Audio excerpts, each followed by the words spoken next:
OCI. OCI कौन होते हैं? ओसीआई का मतलब है ओवरसीज सिटीजन्स ऑफ इंडिया, यानी भारत के समुद्र पारीय नागरिक। ये भी एक स्टेटस है, एक तरह से ये दर्जा है।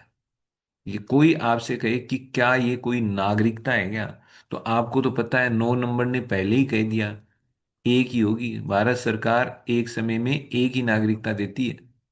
अगर आप भारत के नागरिक हैं तो ऐसा नहीं हो सकता भारत के नागरिक रहते हुए आप दूसरे देश की नागरिकता भी अपने साथ रख सकते हैं। नहीं, जैसे ही लेते हैं तो हो जाती है। तो क्या समुद्र पारीय नागरिक, क्या ये एक्चुअल में नागरिकता है क्या? नहीं, नागरिकता नहीं, एक तरह का स्टेटस है, दर्जा है कि आपके पास ये दर्जा है। क्योंकि नागरिकता देने का मतलब तो आपने वो संविधान की उस बात का उल्लंघन कर दिया है जो 9 नंबर ने मना कर दिया था, कि एक ही समय में एक साथ भारत का कोई नागरिक उसी समय में दूसरे देश का नागरिक नहीं रह सकता, या बन नहीं सकता। अगर बनेगा तो भारत वाली नागरिकता चली जाएगी। अगर भारत ऐसा करते तो आप तो संविधान का उल्लंघन कर रहे हो, अतिक्रमण कर रहे हो। संविधान तो सर्वोच्च है, कैसे कर दोगे? तो हो नहीं सकता ना। तो एक समय में आपके पास एक ही नागरिकता रहनी है। तो ये समुद्र पारीय नागरिक क्या है? समुद्र पारीय नागरिक क्या है ये तो अपन पढ़ेंगे ही पढ़ेंगे। बस आपको क्लियर क्लियरिटी दे रहा हूं कि ये कोई अलग से ऐसा नहीं है कि आपके पास ये दूसरे देश की नागरिकता इससे मिल जाती हो, ऐसा नहीं है। इससे दूसरे देश की, ऐसा नहीं है कि इससे आपको दूसरे देश की नागरिकता भारत की नागरिकता के साथ साथ रखने की अनुमति मिल जाती हो, ऐसा नहीं है। ये आप क्लियर कर लेना। तो ये इस स्टेटस, ये जो आपको दर्जा मिलता है ओसीआई वाला, ओसीआई का जो आपको एक कार्ड मिलता है इसमें भी, तो ये ओसीआई कार्ड किन किन लोगों को दिया जाएगा, कौन कौन इसका पात्र होगा, और जिनके पास ओसीआई कार्ड होगा तो उनको क्या क्या सहूलियतें मिलेंगी, क्या क्या सुविधाएं मिलेंगी, उनको सरकार क्या सुविधाएं देती है, वो देखते हैं।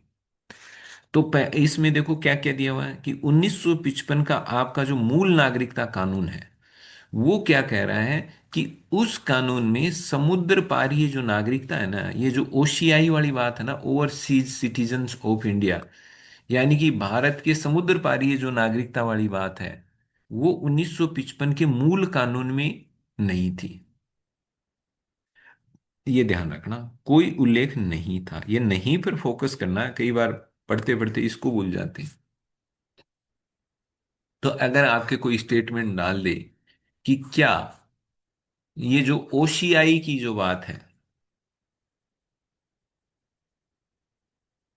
क्या ये जो ओसीआई का जो दर्जा देने की बात है, या फिर आप पीआईओ ही ले लो, पीआईओ जो कार्ड का दर्जा देने वाली बात, क्या आपकी 1955 के कानून में है क्या? उसके मूल कानून में थी क्या? नहीं थी। क्या मूल कानून में पीआईओ का नाम भी था क्या? नहीं था। क्योंकि ये तो एक स्कीम थी, ये तो एक स्कीम थी, इसका उसमें कोई मेंशन नहीं था।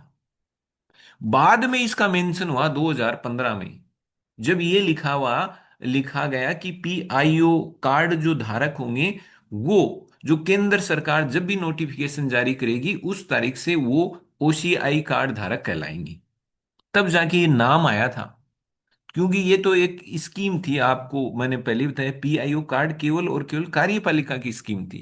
प्रश्न तो यहां गड़बड़ हो जाता है कि समुद्र पारी जो नागरिक हैं, क्या ये कोई कानूनी स्कीम है क्या? इसकी जो समुद्र पारीय नागरिकता है, समुद्र पारीय जो नागरिकता है या समुद्र पारीय नागरिकता का जो दर्जा है, क्या इसका कोई कानून में उल्लेख है क्या? बिल्कुल है। ये ध्यान रखना, समुद्र पारीय नागरिकता का उल्लेख कानून में है, बस मूल कानून में नहीं था। ध्यान रखना, जब 1955 में जब ये कानून बना था तो उस मूल कानून में समुद्र पारीय नागरिकता की कोई बात भी नहीं थी। तो इसका मतलब, अब अगर आप अब जाकर के 1955 का जो आप कानून पढ़ते हो, सरकार की साइट पर, केंद्र सरकार की साइट पर उपलब्ध हो जाता है। मतलब एमएचए की साइट है शायद वो, गृह मंत्रालय की साइट है, उस पर है ये। तो वहां पर अगर अपन पढ़ेंगे तो आपको साफ तौर पर आपको ये देखने को मिल जाएगा, या इंडिया कोड करके एक भारत सरकार का पोर्टल है, तो उस पोर्टल पर भी आपको, भारत सरकार का इंडिया कोड है जहां तक मेरे ध्यान है, उस पर भी आपको इस पूरे कानून के बारे में आपको पूरा का पूरा जो उसका जो ओरिजिनल रूप में वो कानून आपको मिल जाता है। तो अपन ने तो वहां से ही देख करके लिखा है, तो कोई वो भी डाउट नहीं है कि किसी किताब से अपन ने छापा हो, उतारा हो और वो। तो अपन ने तो वहां से पूरा उसको देख करके और उनको समझ करके आपके लिए तैयार किया है। तो अपने ऑथेंटिक होने वाला तो कोई टेंशन नहीं है कि क्या ये विश्वास करने योग्य है, तो बिल्कुल विश्वास करने योग्य है। तो 1955 के मूल नागरिकता कानून में समुद्र पारी नागरिकता का कोई उल्लेख नहीं था। क्लियर कर लेना, स्टेटमेंट में गड़बड़ मत कर देना। तो इसका मतलब अब जो 1955 का कानून कोई उठा के देखता है तो उसमें तो लिखा हुआ है ये नाम। तो इसका मतलब ये बाद में जोड़ा है। इसका मतलब ये बाद में जोड़ा है। तो अब एक और प्रश्न तैयार हो जाता है, कब जोड़ा? तो फिर ये कब से एक पर्सन तैयार हो जाता है, कब जोड़ा? तो देख लो, 2003 में एक नागरिकता संशोधन कानून आया था, आपको ध्यान हो तो। फिर हमने बात की थी 3 दिसंबर 2004 के बाद में जन्मेवेर, ऐसा जब जन्म आधारित नागरिकता देने की बात कर रहे थे तब हमने ये तिथि बहुत पड़ी थी। तो 2003 का जो नागरिकता संशोधन कानून था ना, उस कानून ने क्या किया कि एक नया पार्ट जोड़ा। किसके अंदर? इस 1955 के कानून के बीच में डाल दिया वो पार्ट। और उस पार्ट का नाम कर दिया इसने विदेशी नागरिकता,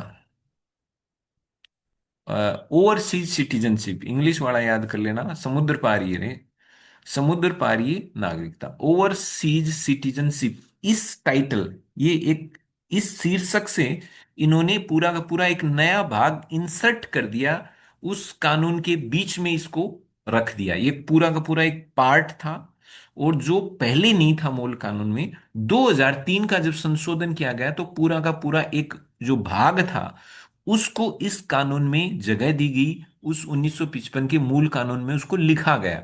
तो जो भाग इसमें जोड़ा गया था उसका टाइटल क्या था, शीर्षक क्या था, वो आपको याद करना है। क्या था? समुद्र पारी नागरिकता। ये पूरा एक नाम दे दिया गया है। जैसे अपन ने पढ़ते नहीं है क्या कि भाग नंबर 2 नागरिकता के बारे में बात करता है, भाग 1 यूनियन एंड इट्स टेरिटरी की बात करता है। तो ऐसे ही ये भी एक भाग था जो समुद्र पारी नागरिकता की बात करता है। और ये भाग जस्ट जो 7 नंबर जो धारा थी ना आपकी 1955 की, उसके जस्ट नीचे जोड़ा गया था। और इस इसको हम मैं इसको भाग इसलिए को कह रहा हूं क्योंकि इसके अंतर्गत है ना, इस जो समुद्र पारी नागरिकता वाले टाइटल के भीतर 4 अनुच्छेद नए जोड़े गए थे। यानी कि समुद्र पारी नागरिकता शीर्षक से एक नया भाग जोड़ा गया था। इसमें मैंने लिखा हुआ भी है कि धारा 7 के नीचे, धारा 7 के नीचे, किसकी धारा? मूल कानून। मूल कानून कौन सा है? 1955 वाला।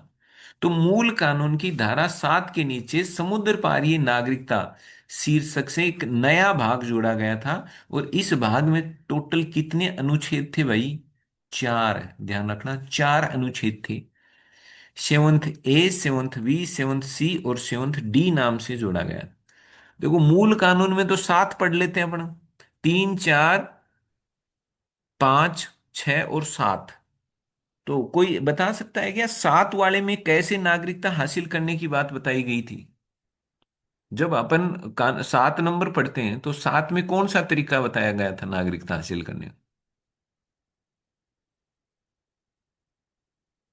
किसी को याद आ रहा हो तो? माइग्रेट पाकिस्तान।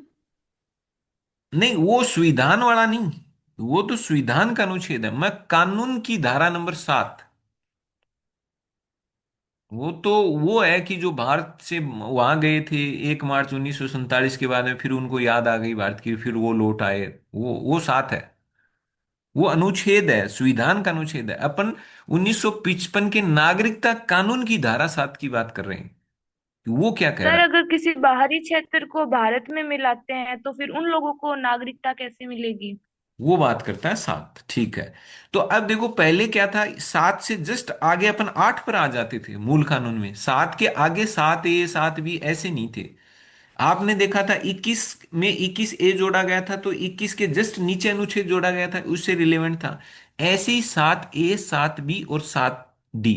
इसका मतलब ये इसी के ही भाग हो गए ना, इनके सब के आगे सात सात लगा हुआ है, तो इसका मतलब सात के ही भाग हैं ये।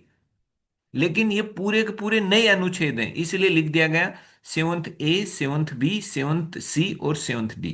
तो धारा जो 7 थी उसके जस्ट नीचे आती थी 8, जिसमें आपको पता है कि वो नागरिकता छोड़ने वाले प्रावधान है, कि कोई व्यक्ति नागरिकता छोड़ता है तो कैसे छोड़ी जाती है।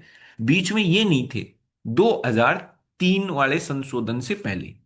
2003 में जो संशोधन हुआ उससे ये चार नए अनुच्छेद बीच में डाल दिए।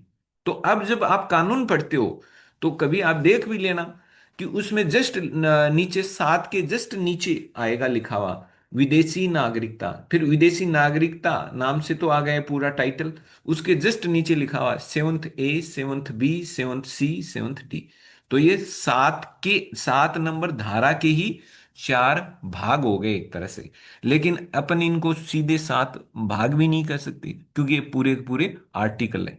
तो ये चार नए अनुच्छेद बोल सकते हैं, या धारा, इसको चार धाराएं बोलो, या अनुच्छेद की बजाय चार धाराएं। तो ये चार नई धाराएं इसमें ऐड होती हैं। तो ये आपको ध्यान रखना है कि ये धाराएं किस कानून से आई हैं, 2003 वाले कानून से। कब से आई? 2003 से आई हैं। तो ये आपको ध्यान रखना है।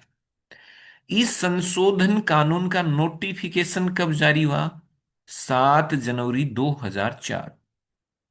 मतलब सरकार जब कोई कानून बनता है तो उसकी एक गजट में उसका नोटिफिकेशन जारी करके वो कानून, ताकि उन सभी लोगों को उस कानून के बारे में पता चल जाए, इसलिए सरकार गजट में नोटिफिकेशन करती है।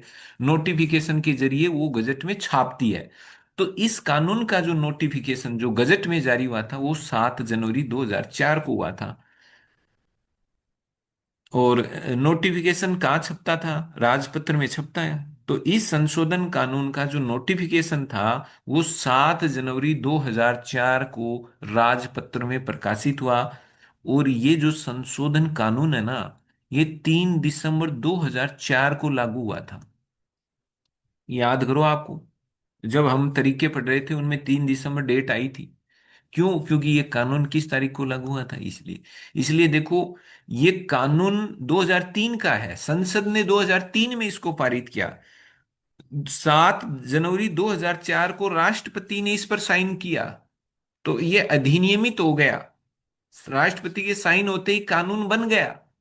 और जैसे ही कानून बना, इसका नोटिफिकेशन केंद्र सरकार ने जारी कर दिया, इसकी अधिसूचना गजट में प्रकाशित कर दी, लोगों को मिल गया ये कानून। लेकिन कानून लागू कब होता है? जब सरकार फिर से कोई नोटिफिकेशन जारी करती है, एक गजट में फिर से नोटिफिकेशन जारी करती है और उसमें लिखती है कि फलाना कानून फलानी तारीख से लागू होगा। तो फिर से सरकार ने नोटिफिकेशन जारी किया और नोटिफिकेशन में लिखा कि यह कानून, संशोधन कानून 3 दिसंबर 2004 से लागू होगा। इसलिए यह संशोधन कानून 3 दिसंबर 2004 से लागू हुआ। ध्यान रखना है कोई भी कानून बनना अलग चीज होती है, लागू होना अलग चीज होती है। लागू होने के लिए कानून की जो डेट है वो नोटिफिकेशन के जरिए सरकार तय करती है, नोटिफिकेशन में बताती है कि फलाना कानून किस तारीख से लागू होगा। तो ऐसे ही इसका जो पहली बार जो नोटिफिकेशन आया था, उस नोटिफिकेशन में डेट नहीं थी, उसमें तो एक कानून ही छापा गया था ताकि आम लोगों को पढ़ने के लिए मिल जाए। फिर बाद में जो नोटिफिकेशन आया उसमें इन्होंने कहा कि ये 3 दिसंबर 2004 से लागू होगा, और ये लागू हो गया। तो मैंने आपको ये कुछ एक छोटी छोटी बातें हैं, लेकिन क्लियरिटी होनी बहुत जरूरी है। इस तरह इस संशोधन कानून के नियम। अब देखो, कोई भी जो कानून होता है उसमें तो मेन मोटी मोटी सी बातें होती हैं, और उसमें ज्यादातर जगह लिख दिया जाता है कि बाकी सरकार तय करेगी। इस कानून में मोटा मोटा ढांचा तय कर दिया जाता है कि ये कुछ शर्तें हैं, बाकी शर्तें सरकार तय करेगी। तो कानून क्या, कानून में हर एक चीज थोड़ी लिखी हुई है, कानून ने तो मूल मूल जो बातें हैं वो लिखी हुई हैं। बाकी सरकार को क्या करना पड़ता है, उस कानून के इम्प्लीमेंटेशन के लिए, उसको लागू करने के लिए नियम बनाने पड़ते हैं। जैसे आरटी कानून है, 2009 में था, तो राजस्थान सरकार ने, जो 2010 से लागू हुआ, तो राजस्थान सरकार ने जब आरटी कानून लागू किया तो 2011 में उसके लिए रूल बनाने। भाई, कानून तो मोटी मोटी बात कर गया कि भाई सरकार, इस कानून के तहत ये अधिकार मिलेगा। तो वो जो अधिकार मिलेगा उसमें कौन कौन पात्र होगा, तो कानून लिख देता है कि फलाना अधिकार तो मिलेगा, लेकिन इसके जो पात्र व्यक्तियों की पहचान सरकार समय समय पर नोटिफिकेशन जारी करके करेगी। तो अब सरकार रूल बनाती है कि इस कानून के अंतर्गत मिलने वाले अधिकारों के पात्र व्यक्ति ये विशेषता वाले होंगे, तो रूल तो बनाने पड़ेंगे। तो ऐसे ही संशोधन कानून के क्रियान्वयन के लिए 2005 में नियम बनाए और इन नियमों को अधिसूचित कर दिया। मतलब इन नियमों का नोटिफिकेशन जारी हो गया ताकि आम जनता को इसके नियम पता चल जाएं। इसलिए ओसीआई कार्ड स्कीम को 2005 में शुरू हुई हुई माना जाता है, ये ध्यान रखना। भाई, इस संशोधन कानून के जो नियम थे वो 2005 में बन करके तैयार हुए थे, 2005 में इनके नियम जारी हुए थे। इसलिए ये कहा जाता है कि ओसीआई कार्ड स्कीम 2005 में शुरू हुई थी। हालांकि ओसीआई जो कार्ड वाली जो बात थी वो तो 2003 के संशोधन कानून में, कानून के द्वारा उस मूल कानून में लिख ही दी गई थी। सेवंथ ए, सेवंथ बी, सेवंथ सी और सेवंथ डी तो डाल ही दिया गया था। और डाल करके इस स्कीम को कानूनी ढांचा तो पहले ही प्रदान कर दिया, यानी कानून में तो ओसीआई का जिक्र आ गया 2004 में। भाई, 2003 में तो कानून आया, 2004 में इसको राष्ट्रपति ने मंजूरी दी, तब ये कानून बना और फिर 3 दिसंबर 2004 को ये लागू हो गया। तो 2004 से तो जो सेवंथ ए, सेवंथ बी और सेवंथ सी और सेवंथ डी एक्टिव हो गए, लागू हो गए ये प्रावधान। लेकिन ये प्रावधान असल में कब लागू होंगे? आपको इन प्रावधानों को लागू करने के लिए नियम बनाना पड़ेगा। नियम 2005 में बने। इसलिए ओसीआई कार्ड स्कीम वास्तविकता में कब शुरू होती है? 2005 में। और जो पहला ओसीआई कार्ड जो मिलता है, जो केंद्र सरकार पहला जिस व्यक्ति को भी ये पहला ओसीआई कार्ड देती है, उसको देती है 9 जनवरी 2006 को, हैदराबाद में जब प्रवासी भारतीय दिवस मनाया गया। तो उस दिवस के अवसर पर 9 जनवरी 2006 को पहली बार ओसीआई कार्ड दिया गया था। तो 2005 में स्कीम शुरू हुई और इस स्कीम के तहत जो पहला ओसीआई कार्ड बांटा गया था वो 9 जनवरी 2006 को बांटा गया था। अब अगर आपके ऐसा लगता है कि वो पहला कार्ड किसको बांटा, क्या बांटा, तो वो आप सर्च कर सकते हो, गूगल सर्च कर लेना। तो वो अपने लिए इतना भी नहीं है, फिर आप ऐसे देखो वो कहाँ का था, क्या था, ऐसे तो फिर बहुत सारी डेटा हो जाएंगी। तो 9 जनवरी 2006 को प्रवासी भारतीय दिवस के अवसर पर यह जारी किया गया था। वर्तमान में 1955 के नागरिकता कानून में धारा 7 ए में कार्ड प्राप्त करने की पात्रताएं हैं। ये आपको ध्यान रखना है। तो इसका मतलब ओसीआई कार्ड तो क्या है? एक कानूनी योजना है जो 2005 से शुरू हुई थी, जब इसके नियम बन गए थे। क्योंकि योजना के लिए नियम तो बनाने पड़ेंगे ना, कि कौन कौन पात्र होगा, क्या होगा, कैसे होगा। हालांकि मेन मोटे तौर पर इसकी जो पात्रताएं, आपको पता है कानून तो मुख्य मेन ढांचा देता है। तो 7 ए में है ना, इस कार्ड, ये कार्ड किन किन लोगों को मिलेगा, उनकी पात्रताएं दी हुई हैं। बाकी अपन कल पढ़ लेंगे। अब समय कमी है जिससे कि फिर ये गड़बड़ हो जाएगी फिर। तो 7 ए में इसकी कुछ पात्रताएं हैं, वो पात्रताएं अपन कल देखते हैं फिर। तो एक बार फिर ये से अपना आप लास्ट सभी टॉपिक का रहने स्वागत वाला है। है। अपन आज डिस्कस करेंगे आज की क्लास में ओसीआई कार्ड के बारे में, कि ओसीआई कार्ड के पात्र कौन लोग होते हैं, किनको ये मिलता है और उनको क्या स्पेशल फैसिलिटी उनको दी जाती है भारत सरकार की तरफ से। हमने कल कुछ एक बातें, बेसिक सी बातें कर ली थी कि जो ओसीआई कार्ड स्कीम थी ये एक कानूनी योजना थी। और ये जो स्कीम जो शुरू की गई थी ये 2005 में शुरू की गई थी। हालांकि इस स्कीम की जो जड़ें हैं वो आपको नागरिकता कानून 1955 में नजर आ जाती हैं। क्योंकि 2003 में एक संशोधन कानून लाया गया था और उसी संशोधन कानून द्वारा 4 नई धाराएं जोड़ी गई थी ओसीआई नाम से ही। मतलब उन चारों धाराओं के ऊपर जो टाइटल था यानी कि एक नया भाग था और उस भाग में चार धाराएं थी, 7th A से लेकर 7th D तक चार धाराएं थी। उसका टाइटल ही यही था, विदेशी नागरिकता यानी ओवरसीज सिटीजनशिप। ये उस कानून में बाकायदा ऊपर लिखा गया। और इस तरह से फिर ये जो समुद्र पारी जो नागरिकता का जो नया प्रावधान किस में जोड़ा गया है, जिसको हम विदेशी नागरिकता भी बोल देते हैं, समुद्र पारी नागरिकता भी बोल देते हैं, ये वाला जो प्रावधान है वो 2003 से नागरिकता कानून 1955 में जुड़ा। और इसके बाद में फिर इस कानून में जो बातें की गई कि कौन कौन व्यक्ति है जो समुद्र पारी नागरिकता का स्टेटस किसको मिलेगा, ये कार्ड किसको मिलेगा, ओसीआई वाला कार्ड कौन कौन पात्र होगा, तो इस कानून में बाकायदा मतलब वो कंडीशंस बताई गई हैं, शर्तें बताई गई हैं कि कौन कौन व्यक्ति इस योजना के अंतर्गत पात्र होगा, कौन पात्र नहीं होगा, सब कुछ इसमें लिखा हुआ है। तो आपको अगर मैं ये कहूँ निष्कर्ष के तौर पर, तो आपको याद करने वाली चीजें इसमें क्या क्या हैं। एक तो ये ध्यान रखना, ओसीआई जो कार्ड स्कीम है, क्या इसके इसका कोई कानूनी दर्जा है क्या, क्या कानून में ये उल्लेखित है क्या, तो आपको बोलना है यस कानून में है। वो आपसे पूछे कि बताइए कहाँ किस कानून में ओसीआई कार्ड के बारे में है, तो आप कहोगे कि 1955 के नागरिकता कानून में ओसीआई कार्ड स्कीम के बारे में दिया हुआ है। वो आपसे पूछे, फिर नेक्स्ट प्रश्न आ सकता है कि क्या ओसीआई कार्ड स्कीम 1955 के नागरिकता कानून के मूल स्वरूप में थी क्या, जब वो मूल रूप में जब 1955 में, तो आपको कहना है कि नहीं थी। फिर वो आपसे पूछेगा तो बताओ ये जो ओसीआई कार्ड स्कीम का जो ओसीआई कार्ड स्कीम के जो प्रावधान थे वो कब आए, 2003 में।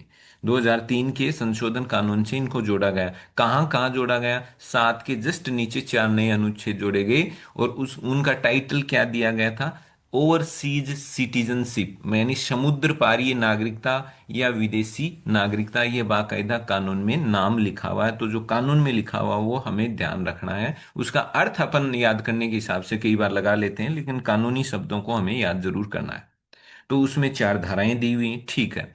आपसे वो पूछ ले कि बताओ पीआईओ कार्ड स्कीम कैसी थी, क्या कोई कानूनी आधार था क्या इसके, जैसे ओसीआई कार्ड या ओसीआई कार्ड स्कीम में तो कानूनी आधार बन गया, क्योंकि कानून ओसीआई कार्ड के बारे में बात कर रहा था कि खुद कानून में लिखा हुआ था कि ये ओसीआई कार्ड किनको मिलेगा किनको नहीं मिलेगा, कौन पात्र होगा, कैसे ये कार्ड हासिल किया जा सकता है, ये सारी बातें कानून में लिखी हुई। क्या पीआईओ कार्ड भी ऐसे ही कानूनी स्कीम थी क्या, उत्तर है नहीं। वो केवल कार्यपालिका ने, मंत्रिमंडल ने अपने प्रस्ताव पास किया होगा, उस स्कीम को मंजूरी दी होगी और फिर उसके बाद में कार्यपालिका ने उस स्कीम को शुरू किया होगा, उसमें कानून का कोई रोल नहीं था। तो आपको याद रखना है पीआईओ कार्ड स्कीम कानूनी स्कीम नहीं थी, कानूनी योजना नहीं थी, उसके पीछे कोई कानूनी आधार नहीं था। वो केवल और केवल कार्यपालिका द्वारा शुरू की गई योजना थी, वो एक मंत्रिमंडलीय प्रस्ताव से शुरू की गई योजना थी। भाई कार्यपालिका मतलब मंत्रिमंडल, तो मंत्रिमंडल ने फैसला किया होगा कि ये योजना हमें शुरू करनी है। तो ये केवल कार्यपालिका की तरफ से शुरू की गई योजना थी, लेकिन ओसीआई के पास एक कानूनी दर्जा है। तो ओसीआई जो स्कीम को जो कानूनी दर्जा मिला था, या ओसीआई स्कीम शुरू कैसे हो पाई थी, उससे पहले नागरिकता कानून 1955 में ओसीआई को जोड़ा गया था चार धाराओं के अंतर्गत। 2005 में जब इसके रूल बन गए, तो उस रूल बनने के बाद में इस स्कीम को शुरू कर पाए, ये स्कीम शुरू हो पाई 2005 में। और आपको पता है कि 9 जनवरी 2006 को जब प्रवासी दिवस मनाया जा रहा था, तो उस समय हैदराबाद में 2006 का जो आपको पता है 9 जनवरी को मनाया जाता है, ये आप जानते हैं, क्योंकि 9 जनवरी वो दिन है, बड़ा ऐतिहासिक दिन है, जब 1915 में गांधी जी अफ्रीका से भारत लौट करके आए थे। तो उसी डे को हम हर साल क्या बनाते हैं, हर साल या 2 साल में, आजकल शायद 2 साल का हो गया है, 2 साल में हम इनको प्रवासी दिवस के रूप में सेलिब्रेट करते हैं। जो भी भारतीय मूल के लोग हैं जो विदेशों में अपनी अपना मतलब नाम कमा रहे हैं, अपना उन्होंने नाम कमाया है और उन्होंने एक प्रतिष्ठा प्राप्त की है विदेशों में, और विदेशों में अलग अलग क्षेत्रों में अपना एक तरह से झंडा गाड़ रहे हैं, तो ऐसे लोगों को, बिजनेसमैन को, उनको इस दिन बुलाया जाता है। तो 9 जनवरी को हम हर जहां तक मेरे को ध्यान है, ये हर 2 साल में कर दिया गया है हाल फिलहाल में। तो ये प्रवासी भारतीय दिवस 9 जनवरी को मनाया जाता है। तो 9 जनवरी 2006 को जब मनाया गया था, तो उसमें हैदराबाद में यह दिवस मनाया जा रहा था, तो उसी में पहला ओसीआई कार्ड दिया गया था।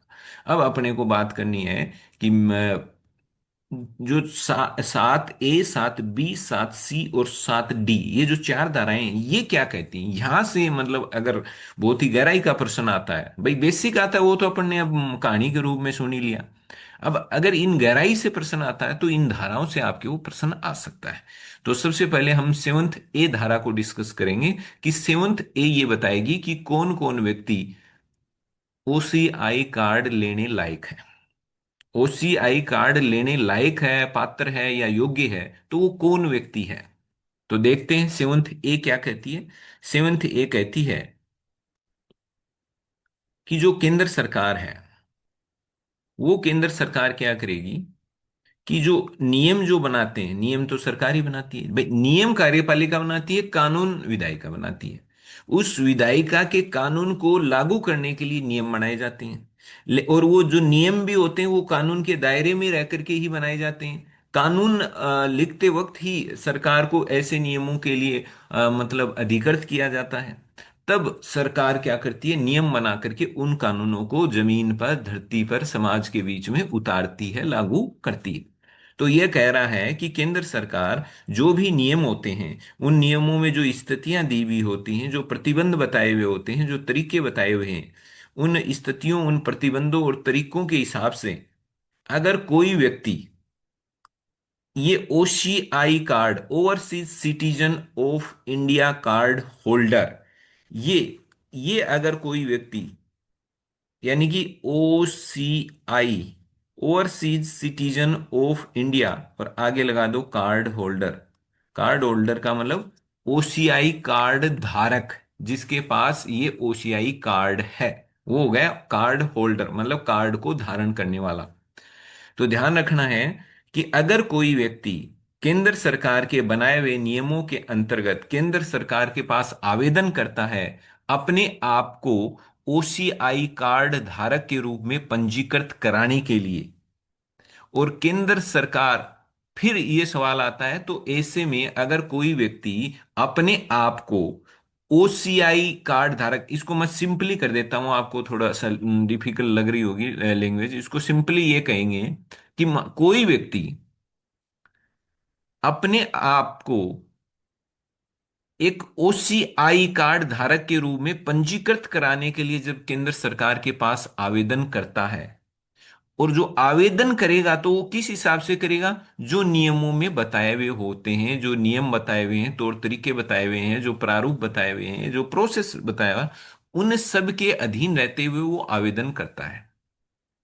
और जब वो आवेदन करता है अपने आप को सरकार के पास ओसीआई कार्ड होल्डर के रूप में पंजीकृत कराने के लिए, या यूं कहें वो ओसीआई कार्ड प्राप्त करने के लिए जब वो केंद्र सरकार के पास आवेदन करता है, तो केंद्र सरकार क्या क्या चीजें उसमें देखेगी, क्या क्या उनकी स्थिति, क्या क्या स्थितियां उस व्यक्ति की देखेगी, और क्या चीजें देख करके उसको वो कार्ड देगी। सिंपल अर्थ ये है। तो अब हमें जो अब नेक्स्ट जो अपन पढ़ेंगे ना, वहां से आपको बिल्कुल ध्यान देना है एकदम, कि भाई कौन कौन व्यक्ति, कौन कौन सी कंडीशन फुलफिल करने वाला व्यक्ति है, वो ओसीआई कार्ड के लिए आवेदन कर सकता है। और उस जो जो आगे जो आपकी कंडीशंस लिखी हुई, उनमें से कोई भी एक कंडीशन अगर आप फुलफिल कर देते हो, तो आप ओसीआई कार्ड के लिए पात्र हो जाओगे। उन आगे की उन कंडीशंस और जो शर्तें हैं, उन शर्तों को पढ़ने से पहले मैं आपको एक इंपॉर्टेंट सूचना ये बता दूं कि ये जो कार्ड होल्डर जो शब्द है ना, ये 2015 में जोड़ा गया था। जो 2003 से 2003 में जब प्रावधान किया गया था, यानी 2003 में जब चार नई धाराएं जोड़ी गई, और उन 2003 की उन चार नई धाराओं में जो ओसीआई कार्ड की बात की गई, overseas citizenship, overseas citizen of India की बात की गई थी, उसमें कार्ड होल्डर शब्द नहीं था, बस इतना ही था। बाकी मतलब एक ही था।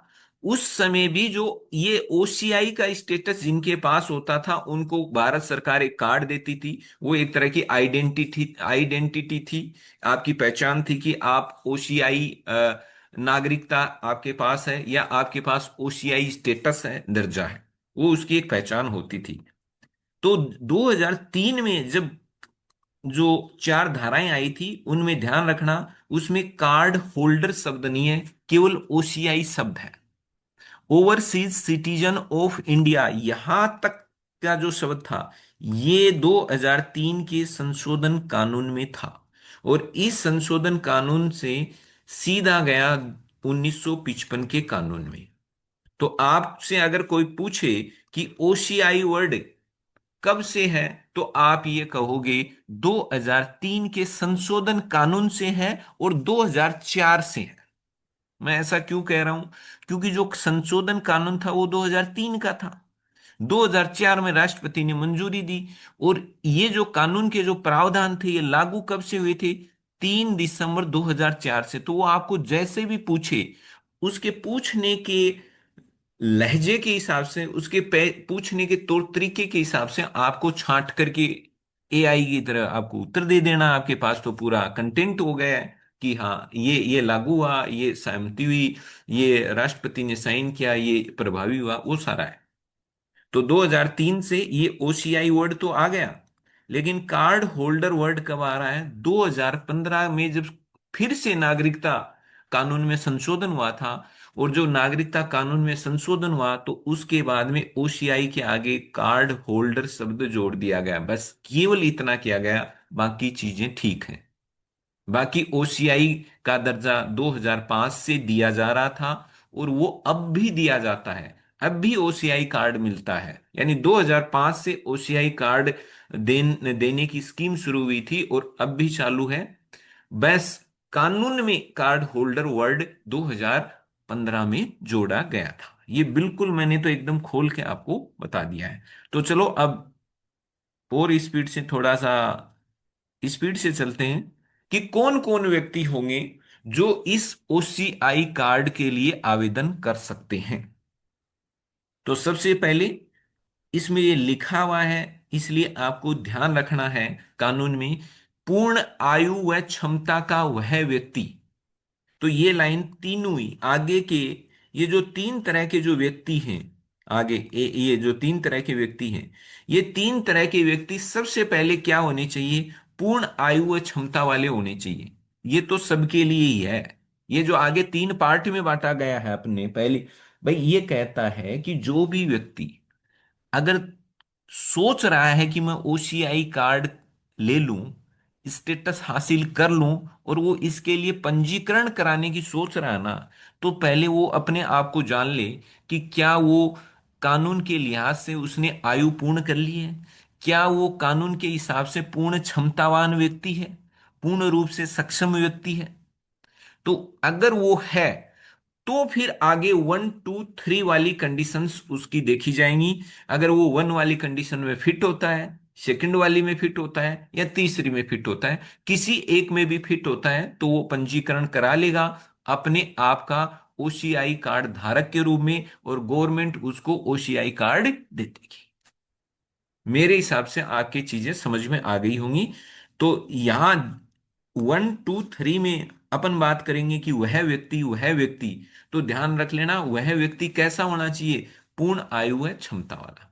पूर्ण आयु नॉर्मली इस कानून में तो पूर्ण आयु कितनी मानी जाए वो इसमें परिभाषित नहीं किया गया है, इसलिए 18 वर्ष पूर्ण आयु क्या है इस कानून में। अगर अलग से देता, ये कानून कहता कि यहाँ पूर्ण आयु का मतलब 20 वर्ष है, तो अपन 20 मान लेते। जब ऐसा कोई कानून परिभाषित नहीं करता है, तो बाहर मैं देख रहा था अभी, तो उसमें लिखा हुआ था कि इंडिया में एक 1875 का है कोई इंडियन मेजोरिटी एक्ट करके कानून है।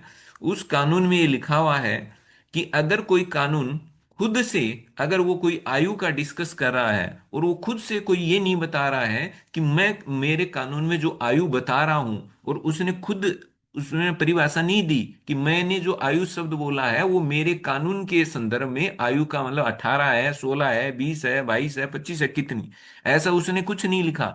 तो वहां पर आपको 18 मान लेनी है। तो यहां पर भी हमने देखा कि इसमें केवल ये दे दिया कि पूर्ण आयु और क्षमता का वह व्यक्ति। अब प्रश्न ये आता है कि जो पूर्ण आयु में कितनी साल तक के व्यक्ति को हम पूर्ण आयु का माने। हालांकि ये अपना विषय नहीं है, आपको इतनी गहराई में जाना नहीं है। आपको तो केवल इतनी लाइन याद कर लेनी है कि ये लाइन दिखे तो ठीक है। तो नॉर्मली अपन पूर्ण आयु, ये तो आपके मतलब जिज्ञासावश आप मतलब ऐसे हो कि सर क्या होता होगा। पूर्ण आयु का मतलब 18, और क्षमता का मतलब कानूनी रूप से आप सक्षम हैं, मतलब अनसाउंड व्यक्ति नहीं है, मानसिक रूप से विकृत नहीं है, आपके अंदर सोचने समझने की क्षमता है, चेतनशील व्यक्ति हैं, तार्किक व्यक्ति हैं। आप ऐसा नहीं है कि मतलब आप चीजों के बारे में विचार नहीं कर सकते, सोच समझ, मतलब आप अपन हिंदी में नहीं कहते हैं कि विकृत चित्त मानसिकता, और एक होते हैं बिल्कुल आप मानसिक रूप से स्वस्थ। तो क्षमतावान का मतलब है, कानून ये मानता है कि आप बिल्कुल मानसिक रूप से स्वस्थ हैं, सक्षम हैं, चीजों को जान सकते हैं, समझ सकते हैं, कार्य कर सकते हैं, अपनी जिम्मेदारियां निभा सकते हैं, तो वो कानून की नजर में उसको क्षमतावान कहा जाता है। जब कभी भी ये आप भूलें तो आप दोबारा से इस वीडियो को, ये वाला हिस्सा आप चला करके देख लें। तो पूर्ण आयु और क्षमता का वह व्यक्ति, अब वो व्यक्ति कौन कौन हो सकते हैं? जो अभी किसी अन्य देश का नागरिक है, ठीक है, ये तो हमने पहले ही जान लिया। पीआईओ वाले और ओसीआई कार्ड वाले हमेशा दूसरे देश के नागरिक होंगे। जो अभी किसी अन्य देश का नागरिक है, यानी कि वो व्यक्ति क्या है, ये तो है ही। अब वो व्यक्ति अगर ये पहले वाली शर्त पूरी कर रहा है, तो पहले वाली शर्त क्या है? अगर वो व्यक्ति किसी अन्य देश का नागरिक है, लेकिन वह संविधान लागू होने के समय या इसके बाद कभी भी भारत का नागरिक रह चुका हो, अब नहीं है लेकिन पहले कभी भी 26 जनवरी 1950 को भारत का नागरिक रहा हुआ हो, या उसके बाद में कभी भी, जैसे आज 2025 है, तो 2025 तक वो 26 जनवरी 1950 से लेकर 2025 तक वो कभी भी किसी भी समय भारत का अगर वो नागरिक रहा हुआ है ना, फिलहाल तो वो दूसरे देश का नागरिक है, तभी तो अपन ओसीआई कार्ड की बात कर रहे हैं। तो अगर अब तो वो दूसरे देश का नागरिक है, लेकिन इस अवधि के दौरान कभी भी अगर वो भारत का नागरिक रहा हुआ है, तो इस पहली कंडीशन के हिसाब से वो ओसीआई के लिए पात्र हो गया, वो ओसीआई कार्ड होल्डर बन जाएगा। दूसरा, वही पूर्ण आयु व क्षमता का वह व्यक्ति है, मान लो ये वाली शर्त तो वो पूरी नहीं करता, हो सकता है इस कंडीशन में वो फिट बैठता हो, ये वाली कंडीशन उस पर लागू हो जाती हो कि दूसरे देश का नागरिक हो, ठीक है, तो यहां भी नागरिक, यहां भी, ये तीनों में नागरिक नागरिक तो होना ही है दूसरे देश का। यहाँ एक शर्त हो सकता है कि वो किसी ना किसी समय भारत का नागरिक रहा हुआ हो, मान लो वो ये शर्त पूरी नहीं करता, तो इस शर्त के हिसाब से तो वो जाएगा नहीं आवेदन करने सरकार को, ये तो कहेगा नहीं सर मैं, वो आपके 7 ए के जो भाग फर्स्ट के अनुसार मैं पात्र हूं, ऐसे ही बोला जाता है कानूनी हिसाब से तो। धारा 7 ए के भाग फर्स्ट के अनुसार मैं सर पात्र हूं, मैं फर्स्ट वाली शर्त को मैं पूरी करता हूं, ठीक है। अब देखो सेकंड वाली शर्त क्या कह रही है, लेकिन संविधान के लागू होने के समय वह भारतीय नागरिक होने की पात्रता रखता हूं, ये भी है। देखो इसमें तो कह रहा आप वास्तव में नागरिक थे, और इसमें कह रहा आप वास्तव में नागरिक नहीं थे लेकिन आप पात्र थे। आप भले ही आप नागरिक, आपने नागरिकता प्राप्त ना की हो, लेकिन आप उस समय वो सारी चीजें, वो सारी कंडीशंस फुलफिल कर पा रहे थे जिसकी बदौलत नागरिकता मिल सकती है। तो आपने भले ही नागरिकता ना ली हो, आप नागरिक भले ही ना बने हो, लेकिन आप अगर चाहते तो नागरिक बन सकते थे, क्योंकि आप नागरिकता लेने के पात्र थे। आपने वो सारी पात्रताएं थी, आप में वो सारी योग्यताएं थी जो नागरिक बनने के लिए चाहिए। तो पहले में क्या है, वास्तव में नागरिक रहे हुए हों। दूसरे में कब, 26 जनवरी 1950 वाले दिन आप भारत के नागरिक बनने के पात्र थे, सारी योग्यताएं थी। 26 जनवरी 1950 वाले दिन आपके अंदर वो सारी योग्यताएं थी। जो भारत का नागरिक बनने के लिए जो योग्यताएं जरूरी थी वो आपके अंदर थी। आप भले ही चाहे नागरिक ना हो, लेकिन आप योग्यताएं सारी रखते थे, तो दूसरा भी हो जाएगा। तीसरा और देख लेते हैं सर।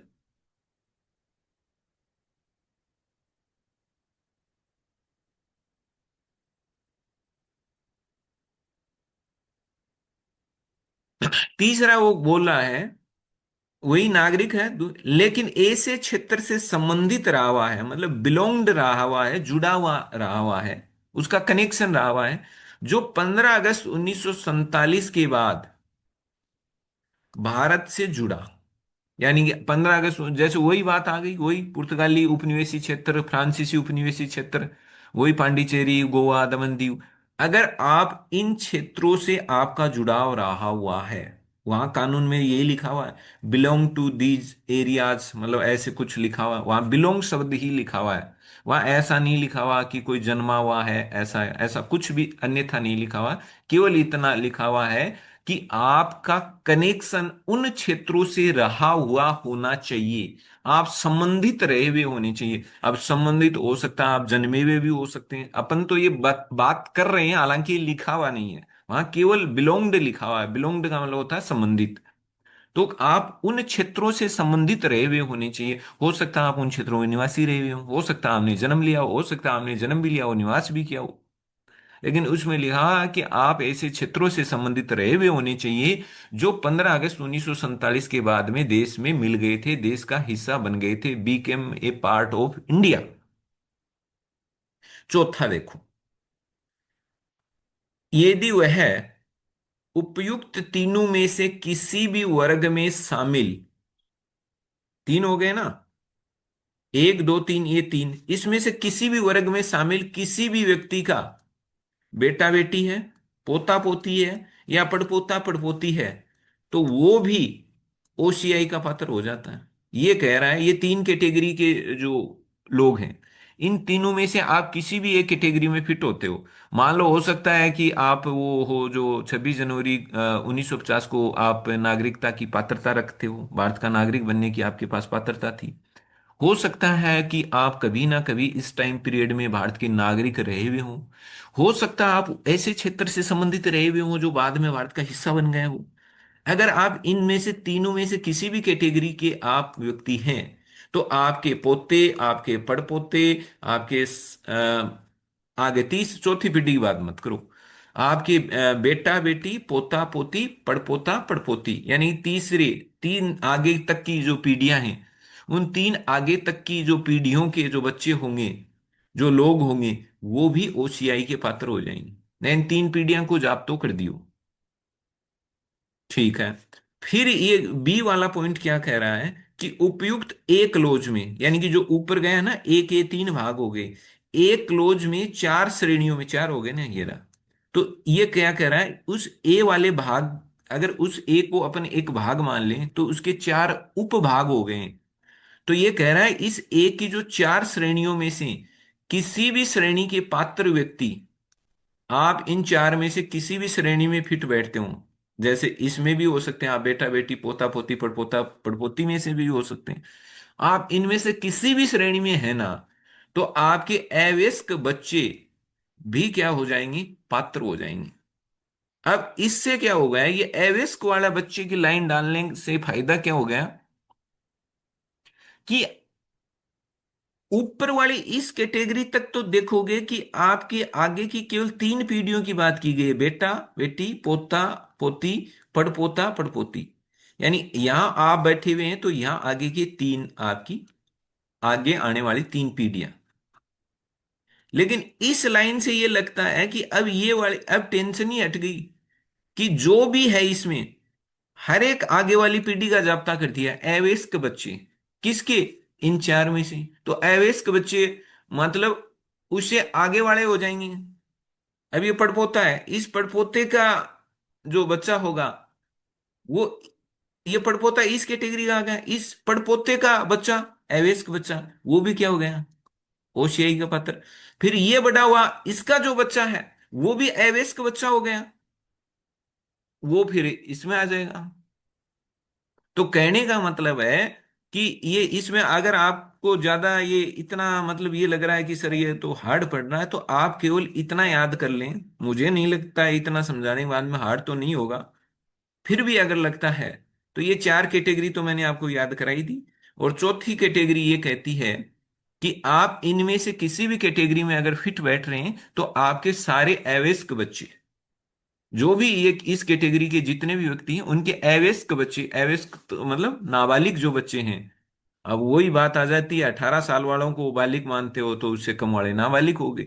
तो क्योंकि इसमें परिभाषित तो किया गया नहीं है, तो आप ये मान के चलो 18 साल से छोटे बच्चे। तो जो अवयस्क बच्चे हैं वो भी ओसीआई कार्ड के क्या बन जाते हैं, पात्र बन जाते हैं। तो अब तो फिर टेंशन ही हट गई, मतलब ये नहीं है कि आप बार बार, अब तो हर एक पीढ़ी, हर एक पीढ़ी के जो अवयस्क बच्चे हैं वो ओसीआई के पात्र हो जाते हैं। अब सी वाला और देख लेते हैं, सी वाला क्लोज क्या कह रहा है। एक अवयस्क बच्चा जिसके माता पिता दोनों या कोई एक अगर भारत का नागरिक रहा हुआ है ना, तो वो भी ओसीआई का पात्र है। एक अवयस्क बच्चा जिसके माता पिता दोनों, एक अवयस्क बच्चा जिसके माता पिता दोनों या कोई एक भारत का नागरिक है, तो वो भी ओसीआई का दर्जा प्राप्त कर सकता है, ध्यान रखना। एक नाबालिग बच्चा जिसके माता पिता दोनों या कोई एक भारत का नागरिक है।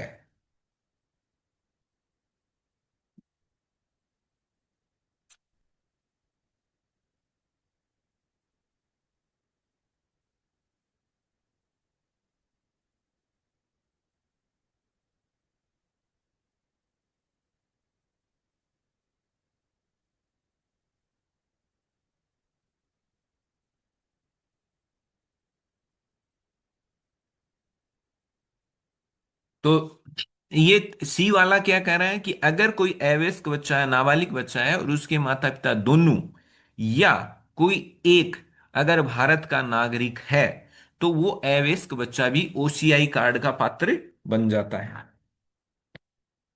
तो मैं यही तो देख रहा था, मैं ये देख रहा था कि भाई नागरिक रहा हुआ है ये लैंग्वेज है कि नागरिक है, तो उसमें है ही है कि कहीं कोई त्रुटि नहीं हो गई हो।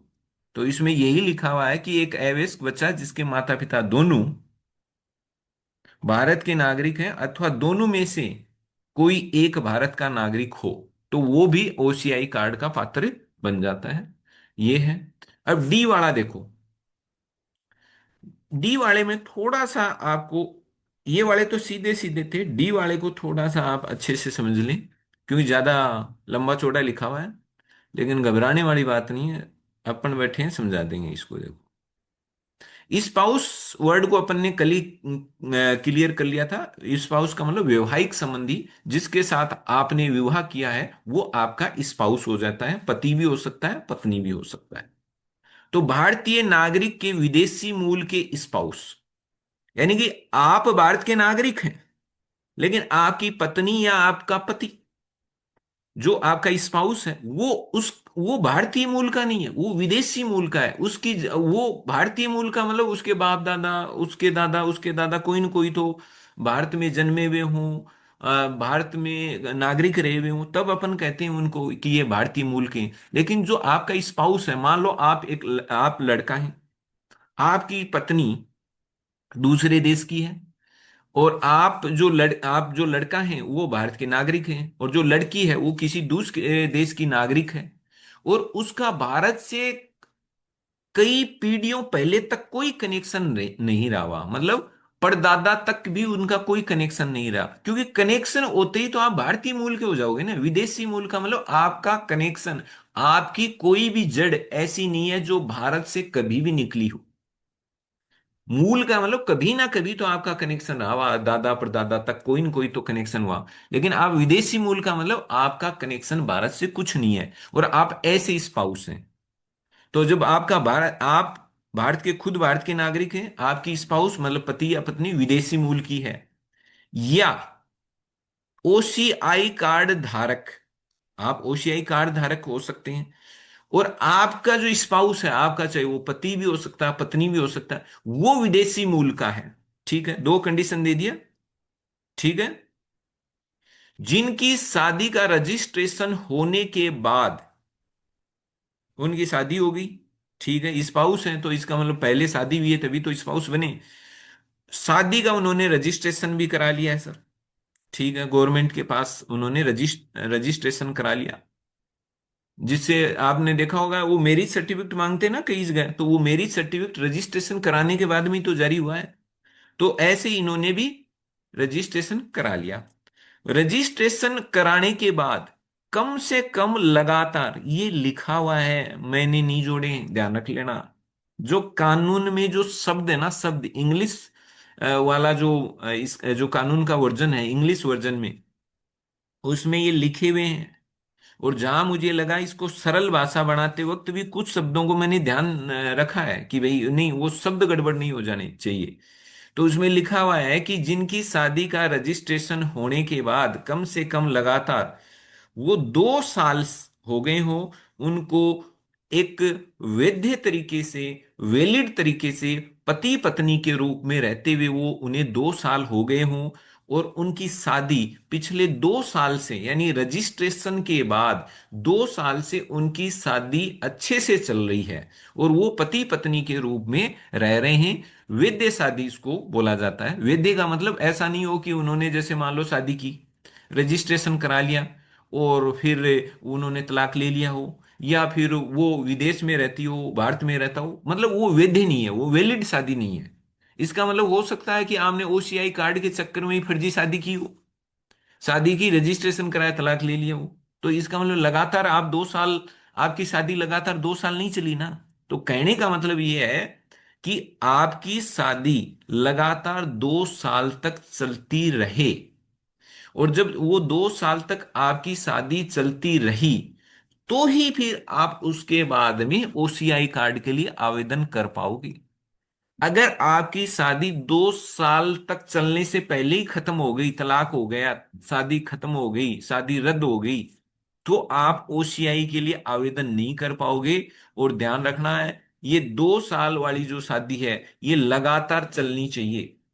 आप जब से आपका रजिस्ट्रेशन हुआ था तब से लेकर के 2 साल आपको अ, आपकी शादी को हो गए हो और शादी वैध वैध तरीके से चल रही हो, तभी आप आवेदन कर पाते हो, अदरवाइज नहीं कर पाओगे।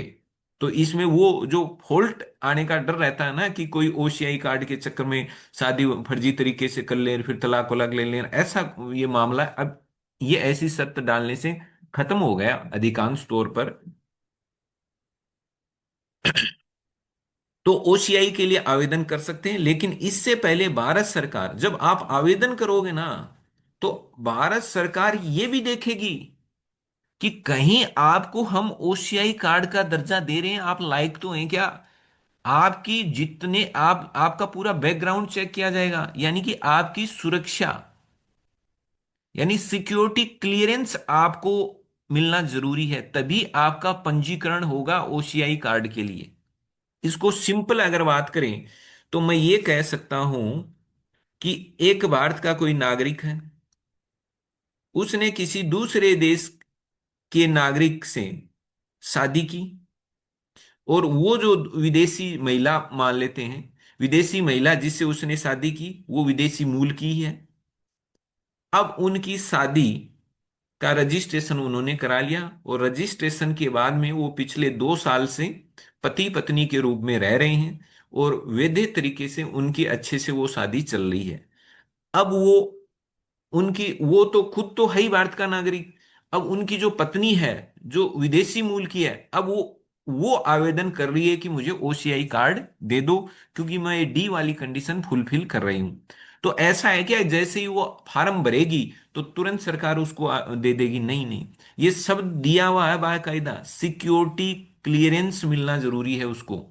यानी कि जैसे ही वो आवेदन करेगी तो जो सरकार के द्वारा जो भी निर्धारित अधिकारी होगा, जो भी जिसको भी ये जिम्मेदारी दे रखी है जिस संस्था को, वो संस्था उसके आवेदन को और उस व्यक्ति के बारे में पूरी जानकारी लेगी, और अच्छे से जब उसको ये लग जाए कि हाँ ये व्यक्ति सही है, साफ सुथरा है, कोई गड़बड़ नहीं है, इसका इरादा आगे कोई खराब नहीं है, और इस व्यक्ति को अगर ओसीआई कार्ड दे देते हैं, तो ये देश के लिए कोई सिरदर्द नहीं बनेगा। ये देश की सुरक्षा को, संप्रभुता को, किसी भी तरह के लिए ये कोई टेंशन पैदा नहीं करेगा।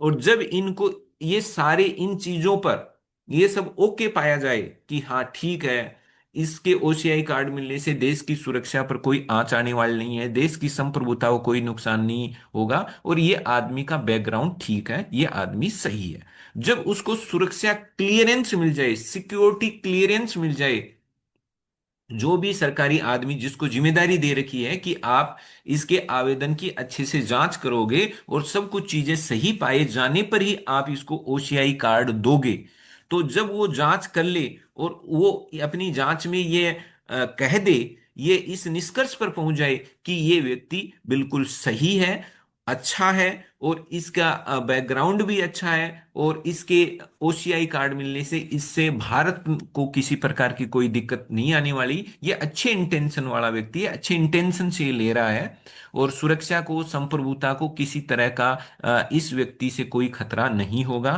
तभी उसको ओसीआई कार्ड का वो पात्र होगा। तो ये मैं इस बात पर क्यों ज्यादा जोर दे रहा हूं, कई लोग यहीं आकर के रह जाते हैं कि ओसीआई के लिए आवेदन करेगा और आवेदन करते ही उसको ओसीआई कार्ड मिल जाएगा। अब मैं आपको स्टेटमेंट डाल दूं कि नहीं, आवेदन आवेदन करने से पूर्व उसको सिक्योरिटी क्लियरेंस लेना जरूरी है, सिक्योरिटी क्लियरेंस के बिना उसको ओसीआई कार्ड नहीं मिलेगा, ये कंडीशन भी है। तो आप तो घूम जाओगे, अब नहीं घूमोगे, कि उसको ओसीआई कार्ड तभी मिलेगा जब सरकार की तरफ से सिक्योरिटी क्लियरेंस मिल जाएगा। क्लियरेंस का मतलब है कि पूरी तरह से जांच कर ली गई है, सब कुछ अच्छा पाया गया है, तब अपन कहते हैं इसको क्लियरेंस मिल गया है। इसको उसको हिंदी में क्या बोलते हैं, क्लियरेंस ही वर्ड यूज करो भाई, ये क्लियर है, ये सही है, तो सिक्योरिटी काउंट क्लियरेंस। हेलो, एक बार फिर से आप सभी का स्वागत है। और अपन ने बात जहाँ छोड़ी थी, हम पढ़ रहे थे सेवंथ ए। अब उसी से बात को और आगे बढ़ाते हैं। सेवंथ ए के अंतर्गत हम उन व्यक्तियों के बारे में बात कर रहे हैं, उन जो व्यक्ति ओसीआई कार्ड प्राप्त करने के लायक हैं कि नहीं हैं, योग्यता रखते हैं कि नहीं रखते हैं। तो कौन कौन, किन किन मापदंडों पर खरा उतरने वाले व्यक्ति हैं जो ओसीआई कार्ड प्राप्त कर सकते हैं।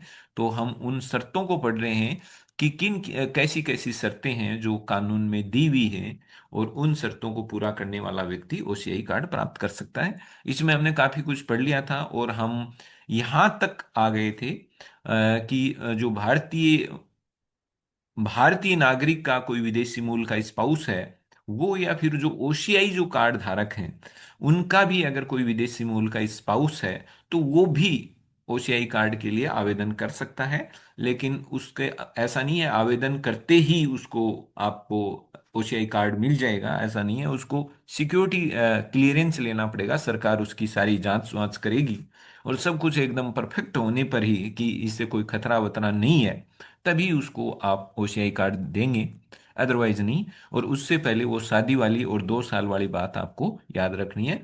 ये कुछ एक कंडीशंस थी, और जो जो लोग इन कंडीशंस को पूरा करेंगे, इनमें से कोई भी एक, ऐसा नहीं है सारी थोड़ी, इनमें से अलग अलग कंडीशंस दे रखी हैं, इनमें से आप किसी भी एक स्थिति में है, तो आप ओसीआई कार्ड के पात्र बन जाते हैं। तो ये सेवंथ ए में दी हुई कंडीशंस हैं।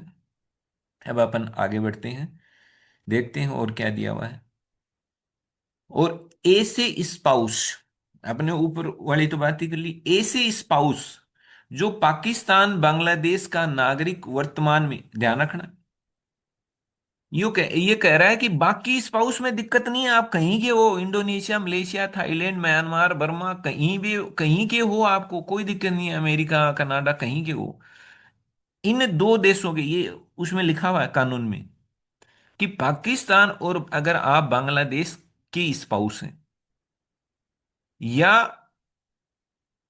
आप वर्तमान में, मतलब आप स्पाउस हैं और पाकिस्तान और बांग्लादेश के नागरिक हैं, या कभी भी अगर आप रहे हुए हैं, मान लो भारत का कोई नागरिक है, उसने शादी कर ली किसी दूसरे देश के व्यक्ति से, और वो व्यक्ति वर्तमान में किसी और देश का नागरिक है, लेकिन वो 10 साल पहले पाकिस्तान का नागरिक हुआ करता था, फिर उसने पाकिस्तान की नागरिकता छोड़ी और फिर उसने मान लो सिंगापुर की नागरिकता ली।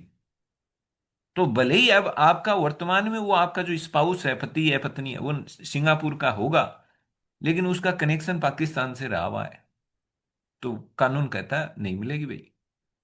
चाहे आप वर्तमान में पाकिस्तान के अगर अगर आपका स्पाउस, अगर आपने शादी किसी पाकिस्तान के नागरिक से की है, तो कल को वो पाकिस्तान वाला नागरिक ये नहीं कह सकता कि नहीं मुझे ओसीआई कार्ड चाहिए। साफ कानून नहीं मना कर दिया, इन दो देशों पर तो कानून ने ही मना कर दिया है, क्रॉस लगा दिया है कि पाकिस्तान और बांग्लादेश का नागरिक अगर आपका कोई स्पाउस है, या वर्तमान में उसके पास बांग्लादेश पाकिस्तान की नागरिकता नहीं है, लेकिन किसी जमाने में तो रही हो, किसी जमाने में कभी भी रही हुई हो, तो भी वो पात्र नहीं होगा। तो इन दोनों का उल्लेख इसमें है। साथ ही साथ में उसने दे दिया कि आप वर्तमान में मान लो आप वर्तमान में उसके पाकिस्तान या बांग्लादेश के नागरिक हैं, तो वैसे ही कट हो गए। आप वर्तमान में आप नहीं हैं, लेकिन कभी ना कभी रहे हुए हैं, तो भी आप कट हो गए। या ये कह रहा है कि आप तो नहीं हैं, लेकिन आपके माता पिता हो सकते हैं, वर्तमान में आपके माता पिता नागरिक हों, या कभी आपके माता पिता नागरिक रहे हुए हों, या आपके दादा दादी रहे हुए हों, या आपके परदादा परदादी कभी ना कभी पाकिस्तान या बांग्लादेश के नागरिक रहे हुए हों, तो भी कट है, तो भी नागरिकता, सॉरी नागरिकता का नहीं है, ओसीआई कार्ड आपको नहीं मिलेगा। तो ये ध्यान रखना है। यहां पर भी वो परदादी यानी तीन पहले की पीढ़ियों तक का मामला कवर करके चल रहा है कि अगर आपका या आपके पीछे की तीन पीढ़ियों तक का भी अगर कनेक्शन, थोड़ा बहुत भी कनेक्शन है ना, सीधी बात करें तो आप अपन ये कह सकते हैं कि आपका आपका नहीं तो आपकी जो पहले की तीन पीढ़ियों का कोई भी कनेक्शन, थोड़ा सा भी कनेक्शन अगर इन देशों से मिल गया ना, कोई जन्मा हुआ हो, नागरिकता हो, कभी रही हुई हो, ऐसा कुछ भी अगर मिल गया ना, तो फिर आपको नहीं मिलेगी ओसीआई कार्ड। ये ध्यान रखना, ये लिखा हुआ है। होने चाहिए इन दोनों देशों के अलावा। अब ध्यान रखना है, कानून में तो ये दो देश लिखे हुए हैं, लेकिन कल को सरकार कोई और देश को भी इसी कैटेगरी में डाल दे कि इन देशों के नागरिक भी ओसीआई के लिए अपात्र होंगे, तो वो भी जुड़ सकते हैं। देखो कानून ने ही, खुद ने तो, कानून ने दो देशों की बात मना किया है, खुद ने तो कानून ने दो देशों के लिए मना किया है कि इनके लोग अपात्र होंगे ऐसा ओसीआई ओसीआई के लिए। लेकिन केंद्र सरकार चाहे तो नोटिफिकेशन जारी करके और अन्य देशों को भी इस लिस्ट में जोड़ सकती है। ये बता सकती है कि पाकिस्तान बांग्लादेश तो कानून ने कहे थे, और हमें लगता है कि ये ए और बी नाम के दो देश और हैं, और इन दोनों देशों के नागरिक भी अब अपात्र होंगे, तो फिर वो भी अपात्र हो जाएंगे। अभी तक मेरे सामने ऐसी कोई लिस्ट और कोई नए देश वाली नहीं आई है कि जिसमें केंद्र सरकार ने पाकिस्तान और बांग्लादेश के अलावा अन्य किसी देश के नागरिकों को भी इस ओसीआई के लिए अपात्र माना हो। मेरे सामने तो नहीं आई, मैंने पूरी कोशिश की थी देख देख के उसको, लेकिन अभी तक मेरे सामने नहीं आई है। अभी तक ये दो ही देश चल रहे हैं। ये कहता है कि उस तारीख, फिर इसमें सेवंथ ए में ये भी लिखा हुआ है कि उस तारीख से जो पीआईओ कार्ड धारक, पीआईओ कार्ड धारक आपको याद आ रहा होगा, ओसीआई कार्ड धारक मान लिए जाएंगे जो तारीख केंद्र सरकार अपने गजट नोटिफिकेशन में तय करेगी। यानी कि जो केंद्र सरकार है अपने गजट में नोटिफिकेशन के द्वारा जो तारीख बताएगी, उस तारीख से पीआईओ कार्ड धारक ओसीआई कार्ड धारक मान लिए जाएंगे। ये तो ये तो कब की बातें हैं, ये तो पहले की हैं। और 2015 में ये संशोधन हुआ था। ये जो आप जो स्वरूप, अब जो अपन कानून का जो देख रहे हैं ना, अब जो आप कानून पढ़ रहे हो ना, ये स्वरूप 2015 के संशोधन और 2019 के संशोधन के बावजूद वर्तमान में ये कानून कैसा दिखता है, इसका स्वरूप कैसा है, इसकी शक्ल कैसी है, इस कानून की वर्तमान में ये कानून की शक्ल ऐसी है। तो ये जो कानून की जो शक्ल है ना वर्तमान की, वो अब मैं आपको पढ़ा रहा हूं। तो ये यहां तक ये कानून इस रूप तक आते आते इसने बहुत सारे संशोधन देखे। तो उन तमाम संशोधनों के बाद वर्तमान में ऐसा नजर आ रहा है। तो देखो, जब सरकार को ये सरकार के गले डाल दिया गया कि सरकार गजट नोटिफिकेशन में वो तारीख तय कर देगी कि जिस तारीख से पीआईओ कार्ड धारक ओसीआई कार्ड धारक मानेंगे, तो सरकार कहाँ रुकने वाली थी, सरकार ने वो तारीख तय कर दी, 9 जनवरी 2015। तो इसका मतलब 9 जनवरी 2015 वो तारीख थी। इस तारीख से ओसी पीआईओ कार्ड हो गए बंद, और केवल ओसीआई कार्ड ही चल रहे हैं। तो क्योंकि 9 जनवरी 2015 तारीख कर दी, तो इस तारीख से क्या हो गया, पीआईओ स्कीम बंद हो गई है, पीआईओ मर्ज हो गई, विलय हो गई, मिल गई किसमें, ओसीआई में। तो अब जो पीआईओ कार्ड जो अब तक जिनको बांटा गया था, वो भी 9 तारीख से क्या बन गए हैं, ओसीआई कार्ड धारक। तो इसका मतलब पीआईओ कार्ड अलग पीआईओ कार्ड के रूप में कब तक काम में आ रहे थे, 8 जनवरी रात 12 बजे तक। जैसे ही 9 जनवरी स्टार्ट हुई, पीआईओ कार्ड खत्म हो गए, और जिनके पास पड़े थे वो ओसीआई में बदल गए, उनको ओसीआई कार्ड धारक मान लिया गया। तो पीआईओ कार्ड स्कीम 9 जनवरी से प्रभावी नहीं रही थी, ध्यान रखना है, ये ऐसे फैक्ट आ सकते हैं कि 9 जनवरी 2015 से क्या पीआईओ कार्ड स्कीम बंद हो गई थी, या इसको ओसीआई में मिला दिया गया था, कि क्या हुआ था। तो ध्यान रखना है, 9 जनवरी 2015 से सभी पीआईओ कार्ड को ओसीआई कार्ड में बदल दिया गया था, और 9 जनवरी वो डेट थी जिस दिन पीआईओ स्कीम बंद कर दी गई थी। अब केवल और केवल ओसीआई कार्ड स्कीम ही चलती है, पीआईओ नाम से कोई स्कीम नहीं है। यह केंद्र सरकार को किसी व्यक्ति को, अब देखो एक ये भी है इसमें, ये कह रहा है भाई, जो सरकार है ना आपकी, उस सरकार को, ये कानून है ना, कुछ स्पेशल मामलों में अगर केंद्र सरकार को लगता है यार ये आदमी बड़ा खास है, और केंद्र सरकार को लगता है, सेटिस्फाइड है केंद्र सरकार, उसको ये महसूस होता है कि यार ये फलाना जो आदमी है ना, ये भले ही कोई कंडीशन पूरी करता हो, नहीं करता हो, क्या करता हो, मतलब कानून के हिसाब से वो फिट नहीं बैठ रहा है, तो भी ध्यान रखना, ये जो 3 नंबर भाग है ना, 7A का, ये केंद्र सरकार को इतनी शक्ति देता है कि आप 7A के सभी भागों में से किसी भी भाग के अनुसार अगर पात्र भी नहीं है ना, तो भी केंद्र सरकार अपने स्वयं विवेक से, अगर केंद्र सरकार को लगता आदमी चोखा है, आदमी ठीक है, बढ़िया है, चाहे भले ही वो इनमें से किसी भी शर्त को पूरा न करता हो, चाहे करता हो, चाहे नहीं करता हो, कुछ भी हो, लेकिन केंद्र सरकार की नजर में वो व्यक्ति ठीक है, तो मतलब फुल एंड फाइनल है, और केंद्र सरकार फिर कानून को नहीं देखेगी, और अपने स्तर पर भी उन विशेष परिस्थितियों में वो उस व्यक्ति का पूरा रिकॉर्ड लिख करके उसको ओसीआई कार्ड दे सकती है। तो आप नहीं, आपको नहीं लग रहा है कि ये एक तरह से एक गली है, कि इस गली से होकर के केंद्र सरकार सीधे किसी व्यक्ति को उसकी जो कानूनी मापदंडों को अनदेखा करते हुए भी, कि जो कानून में जो मापदंड लिखे हुए हैं, जो मानक लिखे हुए हैं, जो स्टैंडर्ड लिखे हुए हैं, उन स्टैंडर्डों को भी अनदेखी कर सकती है, उन शर्तों की भी अनदेखी कर सकती है। अगर केंद्र सरकार ने मानस ही बना लिया, मन ही बना लिया कि मुझे तो किसी व्यक्ति को ये ओसीआई कार्ड देना ही देना है, और वो हमें लगता है कि वो ठीक है, चाहे वो भले ही कोई शर्त पूरी करता हो या नहीं करता हो, तो ये जो है ना, ये 3 नंबर एक तरह से केंद्र सरकार को स्वयं विवेक की शक्ति दे दी है उसने। यहां पर है ना वो अपना विवेक लगा सकती है, और अपने विवेक के अनुसार अगर उसको जो ठीक लगता है ना वो कर सकती है, कानून उसको रोक नहीं सकता, क्योंकि खुद कानून ने दिया है ये पावर। तो लेकिन ऐसा ऐसे थोड़ी है कि ऐसे ही मतलब फिर तो हर कोई व्यक्ति आएगा, वो इस जितने भी अपने कंडीशंस हैं, इन कंडीशंस के हिसाब से वो व्यक्ति मतलब सेट नहीं बैठता, और इन कंडीशन के हिसाब से सेट नहीं बैठता, तो ऐसे थोड़ी है हर किसी व्यक्ति को इस 3 वाले रास्ते से दे देगी, नहीं नहीं नहीं, फिर तो सवाल उठने शुरू हो जाते हैं।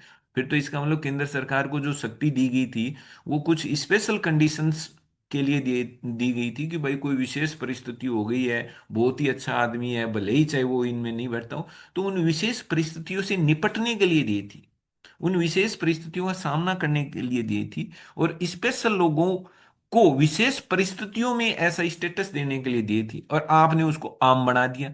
आप ऐसे ही किसी एरे गेरे को, हर किसी को, आम को और खास को, सबको आप ओसीआई कार्ड बांट रहे हैं कानून के अंदर। कि ऐसा नहीं कर सकते, लिखा हुआ है कि विशेष परिस्थितियों में आप इस शक्ति का यूज करेंगे, और आपको लगता है कि आदमी खास है और इसे ओसीआई कार्ड देने से देश को नुकसान नहीं है, तो आप उसको ओसीआई कार्ड दे सकते हैं। ये 3 नंबर कहता है। अब चलते हैं सेवंथ बी धारा की ओर। सेवंथ बी धारा क्या कह रही है कि विदेशी भारतीय नागरिक कार्ड होल्डर को क्या क्या अधिकार मिलते हैं। कि जिनके पास ओसीआई कार्ड हैं उन लोगों को क्या स्पेशल राइट्स मिलते हैं, क्या विशेष अधिकार मिलते हैं, क्या सुविधाएं मिलती हैं, क्या लाभ मिलते हैं, वो देख लेते हैं। ओसीआई कार्ड धारकों को वो सब अधिकार, वो सब सुविधाएं मिलेंगी जो केंद्र सरकार अपने गजट नोटिफिकेशन में बताएगी। अगर केंद्र सरकार ने अपने गजट नोटिफिकेशन में बता दिया कि ओसीआई कार्ड धारक है, वो 20 साल तक बिना वीजा के आ सकता, मैं बता रहा हूं ऐसा कुछ है नहीं। मान लो केंद्र सरकार ने अपने गजट में एक नोटिफिकेशन जारी किया और उसमें लिखा कि हम ये सुविधाएं दे रहे हैं कि इन्हें 20 साल तक कोई वीजा की जरूरत नहीं है, भारत में कितना ही घूम के जाओ, कैसे ही रहो, कुछ ही दिक्कत नहीं है। तो इसका मतलब फिर ये अधिकार मिलना शुरू हो जाएगा। क्यों? क्योंकि खुद कानून ने ये अधिकार किसको दिया है? सरकार को दिया है। सरकार के पास ये अधिकार है कि वो अपने नोटिफिकेशन के जरिए उनको नई नई सुविधाएं दे सकती है, नए नए अधिकार दे सकती है, नई नई फैसिलिटी दे सकती है। तो देखो, ओसीआई कार्ड धारक को निम्नलिखित अधिकार नहीं मिलेंगे। क्या नहीं मिलेंगे भाई? ये तो गांठ ही बांध लो। ये स्पेशली लिखा हुआ है कानून में, अलग से ऐसे बना बना के। और जो इतना स्पेशल लिखा हुआ हो, मतलब समझ जाओ कि बड़ो काम को है। तो ये तो पूरा लिखा हुआ है कि ये नहीं मिलेंगे। और आजकल ये नेगेटिव जो सोच वाले पर्सन ज्यादा आ रहे हैं।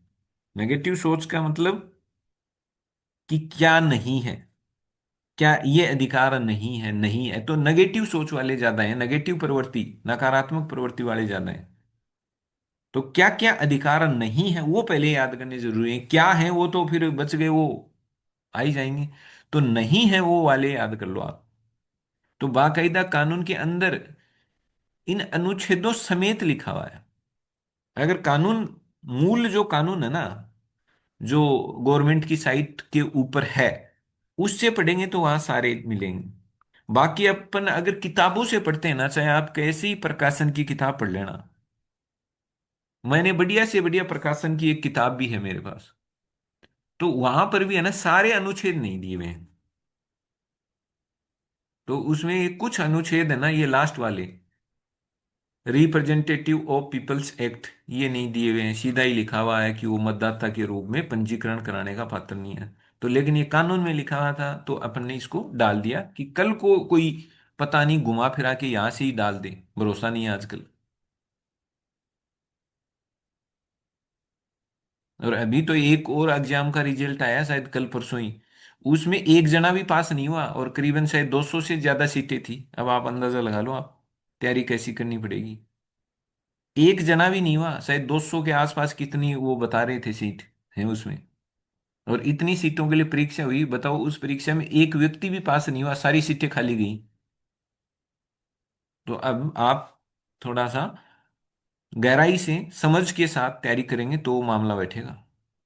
तो देखो, कौन कौन से अधिकार नहीं होते हैं। 16 नंबर नहीं होता। अब ये 16 में क्या होता है? सरकारी नौकरियां हैं, सरकारी नौकरियों में अवसर की समानता होती है। तो ये जो अवसर की समानता वाला जो अधिकार है वो इनको नहीं मिलेगा। ओसीआई कल को ओसीआई नहीं कर सकते कि नहीं साहब, मानवी 16 नंबर अधिकार है ना, वो मानवी मिलनू चाहे, मिलनू के चाहे 16 नंबर अधिकार के हम अधिकारी हैं, 16 नंबर का जो अधिकार के हम हकदार हैं। तो साफ मना कर दिया कानून ने कि कल को आप ये करना शुरू कर दो कि नहीं, 16 नंबर अनुच्छेद वाला जो है ना, सरकारी नौकरियों में अवसर की समानता वाला अधिकार है, वो हमें, हम उसके पात्र हैं। तो इसने मना कर दिया, आप पात्र नहीं हैं, आप इस रेंज से बाहर हैं। तो ये लो, 16 नंबर इनको नहीं मिलेगा। ये 16 नंबर के लिए कल को कुछ भी दावा नहीं कर सकते, ये 16 नंबर के हकदार नहीं है। 58 भी नहीं मिलेगा भाई इनको। 58 क्या कहता है? 58 में राष्ट्रपति चुनाव के लिए पात्रताएं लिखी हुई हैं। 58 में राष्ट्रपति चुनाव के लिए पात्रताएं लिखी हुई हैं कि राष्ट्रपति का चुनाव कौन कौन लड़ सकता है। कौन कौन व्यक्ति इसका पात्र होगा, कौन कौन क्या क्या योग्यताएं चाहिए, वो 58 में लिखी हुई है। तो 58 नंबर में जो राष्ट्रपति चुनाव के लिए पात्रताएं लिखी हुई हैं, वो 58 भी ओसीआई पर लागू नहीं होगा। इसका मतलब ये राष्ट्रपति का चुनाव लड़ने के पात्र नहीं है, सीधा सा है। 66 वाला जो अनुच्छेद है, जिसमें उपराष्ट्रपति चुनाव के लिए योग्यताओं का जिक्र है, पात्रताओं का जिक्र है, तो ये 66 भी इन पर लागू नहीं होता, ध्यान रखना। 66 में उपराष्ट्रपति चुनाव की पात्रताएं हैं। तो ये कह रहा है कि जो 66 में जो उपराष्ट्रपति चुनाव की पात्रताएं हैं, वो पात्रताएं ओसीआई के लिए नहीं है, यानी कि ओसीआई उपराष्ट्रपति चुनाव के लिए पात्र नहीं है। तो 16 नंबर अधिकार का वो दावा नहीं कर सकता। वो 58 के तहत राष्ट्रपति चुनाव लड़ने के लिए पात्र नहीं है। 66 के तहत उपराष्ट्रपति चुनाव लड़ने के लिए पात्र नहीं है। 124 के तहत सुप्रीम कोर्ट का जज बनने के लिए भी वो पात्र नहीं है, ध्यान रखना। 124 में सुप्रीम कोर्ट के जजों की नियुक्ति की बात की गई है। तो ये इसमें कुछ अनुच्छेद तो आपके ऐसे ही याद हो गए जो बाद में काम आएंगे। तो 124 जो सुप्रीम कोर्ट के जजों की अपॉइंटमेंट की बात करता है कि कौन इनको नियुक्ति देता है, तो ध्यान रखना 124 के तहत ये जो ओसीआई कार्ड धारक हैं, चाहे कितने पढ़े लिखे हो, कितने होशियार हो, वो जज नहीं बन सकता सुप्रीम कोर्ट का, उनको अधिकार ही नहीं है बनने का। 217 के तहत हाई कोर्ट का जज बनने का भी वो अपात्र है, हाई कोर्ट का जज भी नहीं बन सकता। ये है आरपीए। ये क्या है? RPA, representative of people's act, मतलब जन प्रतिनिधित्व अधिनियम। रिप्रेजेंटेटिव ऑफ पीपुल्स एक्ट मतलब जन प्रतिनिधित्व अधिनियम 1950। दो हैं, जन प्रतिनिधित्व अधिनियम 1950 भी है और एक जन प्रतिनिधित्व 1951 भी है। अपन बहुत बाद में पढ़ेंगे, सबसे आखिर में, ये अभी आपके लिए कोई उपयोगी नहीं है। तो जन प्रतिनिधित्व अधिनियम यहां आया तो अपने को बस जो यहां इस टॉपिक के हिसाब से जो इस कानून की जो बात काम की है वो याद कर लो। जन प्रतिनिधित्व अधिनियम की धारा 60 है ना, उसमें यह बताया गया है कि कौन व्यक्ति मतदाता बन सकता है और मतदाता बनने के लिए क्या प्रोसेस करना पड़ेगा, कहाँ उसको अपना पंजीकरण कराना पड़ेगा, तब जाकर के वो मतदाता बनेगा। तो साफ है, 1950 की धारा 16 जो और सब लोगों पर लागू होती है, ओसीआई पर लागू नहीं होती। इसका मतलब धारा 16 में व्यक्ति को मतदाता के रूप में पंजीकृत कराने की बात की गई है, कि कोई भी व्यक्ति अपने आप को मतदाता के रूप में अपना पंजीकरण करा सकता है। तो ये धारा ओसीआई के लिए नहीं है। इसका मतलब ओसीआई मतदाता नहीं बन सकता, भारत के चुनावों के लिए मतदाता नहीं बन सकता। जिस देश के हो वहां के चुनाव में आप वोट डालो, भारत के चुनाव में आप वोट नहीं डाल सकते। क्यों? क्योंकि आपको धारा नंबर 16 के तहत मतदाता के रूप में पंजीकरण कराने का कोई अधिकार नहीं है। ठीक है। और देखो, मैंने कहा था दो कानून है, एक 50 का आरपीए कानून है, एक 1951 का आरपीए कानून है। तो 1951 की जो आरपीए कानून की धारा 3 और 4, अब देखो ये यहां पढ़ा हुआ है, अगर आपने ध्यान से पढ़ा हुआ हो, कभी भी मान लो कोई चर्चा में आ गया, कोई भी चुनाव उनाव चर्चा में आ गए, तो आपने स्पेशली चुनाव नहीं पढ़ा, लेकिन ये धारा यहां से अगर 16 आपके पक्की याद की हुई है ना, गांठ बांधी हुई है, तो कहीं ना कहीं कोई ना कोई कथन में, स्टेटमेंट में ये बात आ गई तो आपके तो काम आ सकती है कि भाई कोई भी व्यक्ति मतदाता के रूप में पंजीकृत, जो पंजीकृत किस धारा के अंतर्गत होता है? 16 नंबर धारा। उन आरपीए कानून वही रिप्रेजेंटेटिव ऑफ पीपुल्स एक्ट 1951 की धारा 3 और 4, ये किसके बारे में बात करती हैं? ये बात करती हैं कि लोकसभा और जो राज्यसभा के सदस्य बनने के लिए क्या क्या पात्रताएं चाहिए, उन पात्रताओं की बात करती हैं। भाई जो संविधान में दिया हुआ, संविधान में तो बहुत कम पात्रताएं दी हुई हैं, बाकी काम तो उन्होंने संसद के भरोसे छोड़ दिया कि संसद कानून बना करके जो भी पात्रताएं तय करेगा, वो पात्रताएं भी इनको और चाहिए होंगी। वहां तो थोड़ी सी बात लिखी होती है संविधान में तो, कि भारत का नागरिक होना चाहिए, ये होना चाहिए, वो होना चाहिए, फिर बाकी ये लिख दिया जाता है जैसा बाकी संसद कानून बना के तय करे। तो संसद ने कानून बना के तय कर दिया। 1951 की धारा 3 और 4 के तहत वो लोकसभा और राज्यसभा के सदस्य बनने के पात्र नहीं है, मतलब वो इनका चुनाव नहीं लड़ सकते। चुनाव नहीं लड़ेंगे तो बनेगा। तो 3 और 4 ध्यान रखना। इसका मतलब 3 और 4 में लोकसभा सदस्य और राज्यसभा का सदस्य बनने की पात्रताओं की बात की गई होगी, और ये पात्रताओं वाली बात इन पर लागू नहीं होती। इसका मतलब ये पात्र नहीं है। वही 1951 का कानून है, उसकी धारा 5, 5A और 6, ये धाराएं बात करती हैं विधानसभा मेंबर्स की और विधान परिषद के मेंबर्स की। तो ये धाराएं भी ओसीआई कार्ड पर लागू नहीं होती हैं, इसका मतलब वो विधानसभा के सदस्य और विधान परिषद के सदस्य भी नहीं बन सकते हैं। तो यहाँ पर आपके फैक्ट बहुत हैं, यहाँ से प्रश्न बन जाए तो ध्यान रखना आप। कि इसमें ये आप इसको ऐसे अलग अलग कर लेना कि धारा 3 और 4 ये लोकसभा और राज्यसभा के लिए है, और जो इसकी धारा 5, 5A और 6 ये तीन धाराएं बात करती हैं विधानसभा और विधान परिषद के सदस्यों के लिए। तो आप ऐसे अलग अलग दिमाग में ऐसे फोल्डर बनाओगे ना तब जाके याद हो, ऐसे मतलब ऐसे नहीं है कि आंख मिच के रटने से। जैसे आरपीएस 16 में आपने लिख दिया मतदाता पंजीकरण, ऐसे याद कर लिया छोटा सा लिख के मतदाता पंजीकरण का। अगर कोई भी प्रश्न आएगा ना मतदाता के रूप में पंजीकरण या आवेदन करना, ऐसा ऐसा कुछ भी ऐसा है कि मतदाता से रिलेवेंट पंजीकरण वगैरह, कैसे मतदाता का नाम लिखाया जा सकता है, कौन व्यक्ति कैसे मतदाता बन सकता है, तो आपकी तुरंत क्लिक हो जाएगी। अच्छा अच्छा, सर ने बताया 16 नंबर में था यार ऐसा कुछ, टिक कर दो 16। तो आरपीए, आरपीए 1950 में तो ये मतदाता वाली बात। और आरपीए जो 1951 के जो कानून है उसमें दो अलग अलग हैं, 5, 5A और 6, ये बात करती हैं विधानसभा और विधान परिषद की, याद कर लेना। और जो 3 और 4 धाराएं वो लोकसभा और राज्यसभा। और देखो और किन किन के लिए ये योग्य नहीं है। सार्वजनिक सेवाओं में, पब्लिक सर्विस में इनको अपॉइंट नहीं, यानी सरकारी सेवाओं में ये नियुक्ति के लिए भी पात्र नहीं है। और संघ और राज्य के मामलों में, यानी कि जो संघ सरकार की, राज्य सरकार की कोई भी सर्विस है या कोई भी पोस्ट है ना, उनके लिए अर्ह नहीं है। अर्ह का मतलब है पात्र नहीं है। ये ये मिलता है कानूनों में, इनमें शब्द मिलता है। अरहर का मतलब होता है अर्हता नहीं है, यानी क्वालिफिकेशन नहीं है, पात्रता नहीं है। तो ये पात्र नहीं है, किन के लिए नहीं है? सार्वजनिक सेवाओं के लिए, और केंद्र सरकार और राज्य सरकार के अंतर्गत जो विभिन्न सरकारी पद होते हैं उन पर ये लगने के लिए पात्र नहीं है, जब तक कि केंद्र विशेष रूप से इनके आदेश जाए। अगर मान लो केंद्र सरकार ने आदेश जारी करके ही ये कह दिया कि ओसीआई कार्ड धारक इन इन पोस्टों पर लग सकते हैं, इन इन पदों की नौकरियों को प्राप्त कर सकते हैं, तो कर सकते हैं। अगर केंद्र सरकार ने अलग से कुछ भी नहीं लिखा हुआ, कोई आदेश जारी नहीं किया गया, मान लो केंद्र सरकार कर को कह दे आदेश जारी करके कि थर्ड ग्रेड के, सेकंड ग्रेड के, फर्स्ट ग्रेड के मास्टर ओसीआई कार्ड वाले बन सकते हैं, तो बन जाएंगे। जब अगर नहीं लिखा है तो इस कानून के इस जो 7th B के I नंबर भाग के अनुसार ये अपात्र हैं। संघ सरकार में या राज्य सरकार की जो नौकरियों में किसी भी पद के लिए ये पात्र नहीं है, ये ध्यान रखना है। लेकिन अगर केंद्र सरकार अलग से आदेश जारी कर दे और इन्हें किन्हीं पदों के लिए पात्र मान ले, तो फिर ये पात्र बन जाते हैं।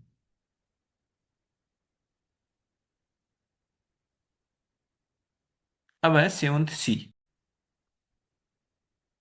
एक बार फिर से आप सभी का स्वागत है। हम डिस्कस कर रहे थे कि जो ओसीआई कार्ड धारक हैं उनके उनको मिलने वाली फैसिलिटी के बारे में हम डिस्कस कर रहे थे। लास्ट क्लास में हमने यहाँ करके छोड़ा था। हमने कई चीजें देखी थी कि भाई जो ओसीआई कार्ड धारक हैं वो किन किन मामलों में तो एक सामान्य भारतीय नागरिकों के बराबर होते हैं, और किन मामलों में उनकी हैसियत एक एनआरआई वाले जो रूल्स और रेगुलेशंस उन पर काम करते हैं, यानी किन चीजों में तो वो एनआरआई के समान होते हैं, किन मामलों में वो एक भारतीय नागरिक के समान होते हैं। और हमने यहां तक बात कर ली थी कि जब कोई किसी भी ओसीआई कार्ड धारक को कोई भारत में बच्चा गोद लेना हो, तो उस पर जो जिन रूल्स और रेगुलेशंस को उन्हें फॉलो करना पड़ेगा, जिन नियमों को, जिन कायदों को उसे अपनाना पड़ेगा, यानी वो भारत में अगर कोई बच्चा ओसीआई कार्ड धारक उसको गोद लेना चाह रहा है, तो उसे गोद लेने के कौन कौन से नियम कायदे हैं उनको फॉलो करना पड़ेगा, उन्हें अपनाना पड़ेगा। कौन कौन सी प्रक्रियाएं हैं जिनमें से गुजरना पड़ेगा उसे बच्चा गोद लेने के लिए। तो ये कह रहा है कि वो सारी प्रक्रियाएं जो अनिवासी भारतीयों के लिए हैं वो same to same OCI card धारकों के लिए होंगी। इसका मतलब सिंपल ये है। तो हमने ये तो पढ़ लिया था, फिर हमने ये भी पढ़ लिया था कि जो जो अखिल भारतीय स्तर की जो प्रवेश परीक्षाएं हैं जिनसे आप पूरे भारत में कोई मेडिकल कॉलेज में, कोई इंजीनियरिंग संस्थान में जिसमें एडमिशन होता है, ऐसे एग्जाम्स जिनको पास करने पर आप किसी कॉलेजों में एडमिशन लेते हो, तो उन एग्जाम्स में क्या होगा, जैसे नीट का एग्जाम हो गया, जेडब्ल्यू का एग्जाम हो गया, ये एग्जाम्स जो पास आउट करते हैं उनको पूरे भारत में, फिर उनको अलग अलग मेडिकल कॉलेजों में उनके एडमिशन होते हैं, अलग अलग उनके जो आईआईटीज हैं उनमें उनके एडमिशन होते हैं इन परीक्षाओं को पास करने वाले बच्चों के। तो ये कह रहा है कि ये जो परीक्षाएं हैं, चाहे नीट की परीक्षाएं हो, चाहे जेडब्ल्यू की परीक्षाएं हो, जितनी भी अखिल भारतीय स्तर की जो प्रवेश परीक्षाएं होती हैं, इन प्रवेश परीक्षाओं में उपस्थित होने,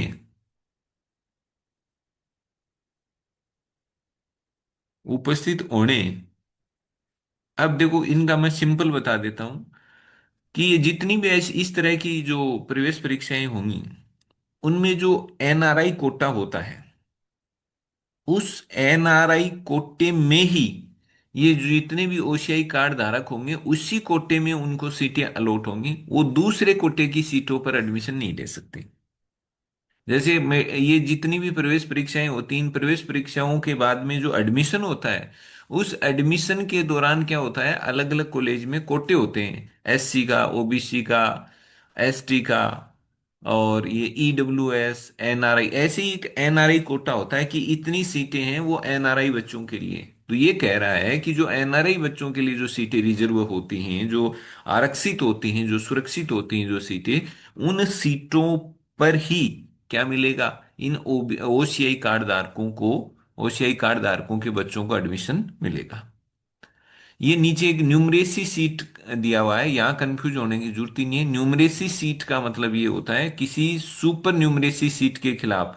किसी सुपर न्यूमरेसी सीट का मतलब है कि जो निर्धारित सीटें हैं किसी भी कॉलेज में एडमिशन के लिए, उसके अलावा कोई एक्स्ट्रा जो सीटें हैं, वो एक्स्ट्रा सीटों पर भी आप प्रवेश के हकदार होंगे। निर्धारित सीटों में तो क्या होगा, जो कोटा है उतनी सीटों पर आप प्रवेश के हकदार होंगे, लेकिन अगर निर्धारित सीटों के अलावा कोई एक्स्ट्रा सीटें जोड़ी जाती हैं तो उन एक्स्ट्रा सीटों में भी आप प्रवेश के योग्य होंगे। नीचे लिख दिया है, स्वीकृत सीटों के अलावा सीटें। तो ये आपको ध्यान रखना, ये इनकी एक फैसिलिटी है, ये इनको मिलने में।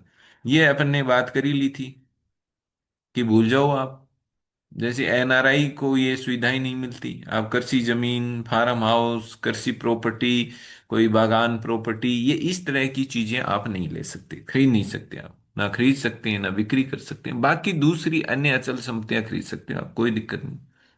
आप घर बनाने के लिए क्या है, कोई घर ही खरीद लो, या घर बनाने के लिए अगर जमीन खरीदते हो, आवासीय जमीन, कोई दिक्कत नहीं।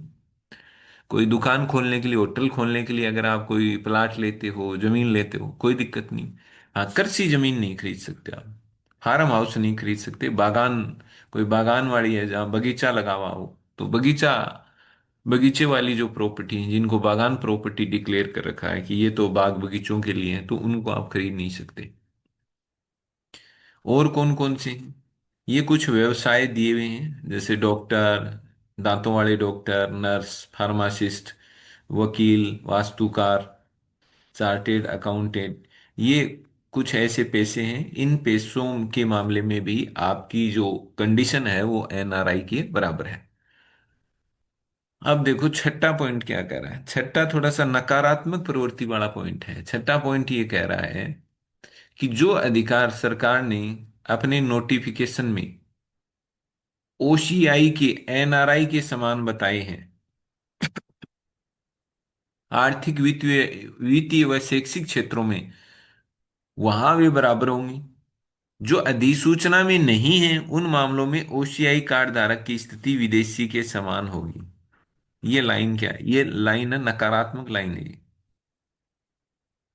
ये कह रहा है कि अधिकारों को जिन अधिकारों को, जो अधिकार मतलब नहीं मिलेंगे, कौन कौन से अधिकार हैं जो आपको नहीं मिलेंगे, उनके नाम जब सरकार नोटिफिकेशन में बता दे कि ये फलाना फलाना 5 अधिकार हैं जो आपको नहीं मिलेंगे, उनको छोड़ करके, यानी ये कह रहा है कि जो अधिकार सरकार ने अधिसूचना में ये बता दिए कि ये इन इन अधिकारों के मामले में तो ओसीआई जो कार्ड धारक है उनकी स्थिति एनआरआई के बराबर है, वो तो है ठीक। तो उन मामलों में तो ये हो जाएंगे बराबर। मान लो कोई पांच अधिकार हैं, मान लो कोई आर्थिक अधिकार है, कोई आर्थिक क्षेत्र में जैसे कोई व्यापार करने आया, बिजनेस करना है, फैक्ट्री लगाना है।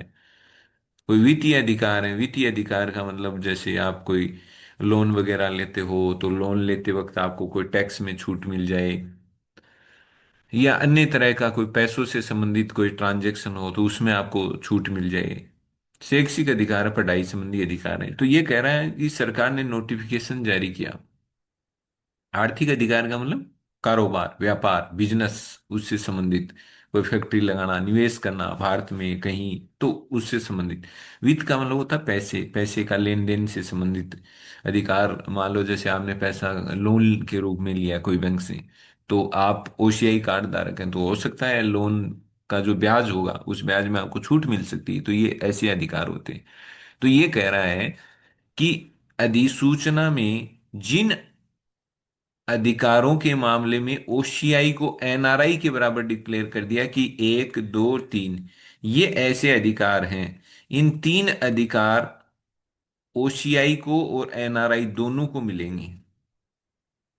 तो जो अधिकार इसमें लिख दिए कि इन तीन अधिकारों में ओसीआई की स्थिति एनआरआई के बराबर है, केवल उन्हीं मामलों में ओसीआई की स्थिति एनआरआई के बराबर होगी। जिन अधिकारों को नोटिफिकेशन में नहीं लिखा, उन बाकी सभी अधिकारों के मामले में ओसीआई कार्ड धारकों के साथ विदेशी व्यक्ति के रूप में बर्ताव किया जाएगा। अगर इनमें तीन अधिकार लिख दिए मान लो, तो इन तीन जो अधिकारों के मामले में ओसीआई के साथ बर्ताव एनआरआई की तरह होगा। लेकिन इस लिस्ट से बाहर का अगर अधिकार कोई आ गया, अधिकार मान लो अधिकारों का मामला सामने आ गया, तो वहां पर वो ये नहीं कह सकता कि मैं ओसीआई कार्ड धारक हूं, मुझे ये अधिकार प्राप्त है और मैं ऐसे करूंगा वैसे करूंगा। नहीं नहीं, वहां पर उस ओसीआई कार्ड धारक की सिचुएशन बिल्कुल एक विदेशी व्यक्ति के समान हो जाएगी। तो एक तरह से नकारात्मक लिस्ट है। ये कह रहे हैं कि हम जिन जिन अधिकारों को हमारी नोटिफिकेशन में बता देंगे उन अधिकारों में तो ओसीआई हो जाएगा एनआरआई के बराबर। जिनको हम हमारे नोटिफिकेशन में नहीं बताएंगे वहां पर उसकी स्थिति केवल एक विदेशी व्यक्ति के समान होगी, उसके साथ विदेशी व्यक्ति वाला ही सलूक किया जाएगा। फेमा एक्ट आया ही था। फेमा एक्ट के तहत आरबीआई की अधिसूचना में नहीं शामिल अधिकारों में इनकी स्थिति। अब ये क्या कह रहा है कि आरबीआई भी, भाई फेमा एक्ट किसके लिए है? फेमा एक्ट आरबीआई मतलब जो टैक्स वगैरह होते हैं भाई। आरबीआई क्या होता है? Reserve bank of India. Bharat का जितना भी जो बैंकिंग सिस्टम है उस सब को कंट्रोल करता है, रेगुलेट करता है आरबीआई। कि जो बैंकों को किस रेट पर लोगों को लोन देना है, कौन सी कितनी मात्रा में आप लोन दे सकते हो, कितनी रेट पर दे सकते हो, कितना आपको केस में रखना होता है, ये सारे नियम कौन बनाता है? आरबीआई। कितना मुद्रा, मतलब कितनी मुद्रा आरबीआई तो तय करेगा कि कितनी छपनी है, कब छपनी है। और भारत के बाहर से कोई फंड अगर अंदर आता है तो वो भी आरबीआई ही कंट्रोल करता है। और आरबीआई किसके अंतर्गत कंट्रोल करता है? संसद के फेमा एक्ट के अंतर्गत। ये हमने पढ़ा है फेमा, कि जो भारत के बाहर से कोई पैसा, मान लो कोई फॉरेन करेंसी है, डॉलर है, यूरो है, कुछ भी है, फॉरेन करेंसी है, वो अगर भारत में आती है तो कितनी मात्रा में आ सकती है।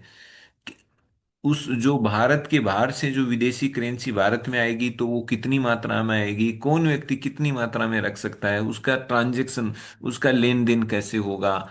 भारत का जो रुपया है वो दूसरी विदेशी मुद्रा मुद्रा में किस तरह से बदला जाएगा, ये सारी चीजें हैं वो फेमा एक्ट के अंतर्गत आती हैं।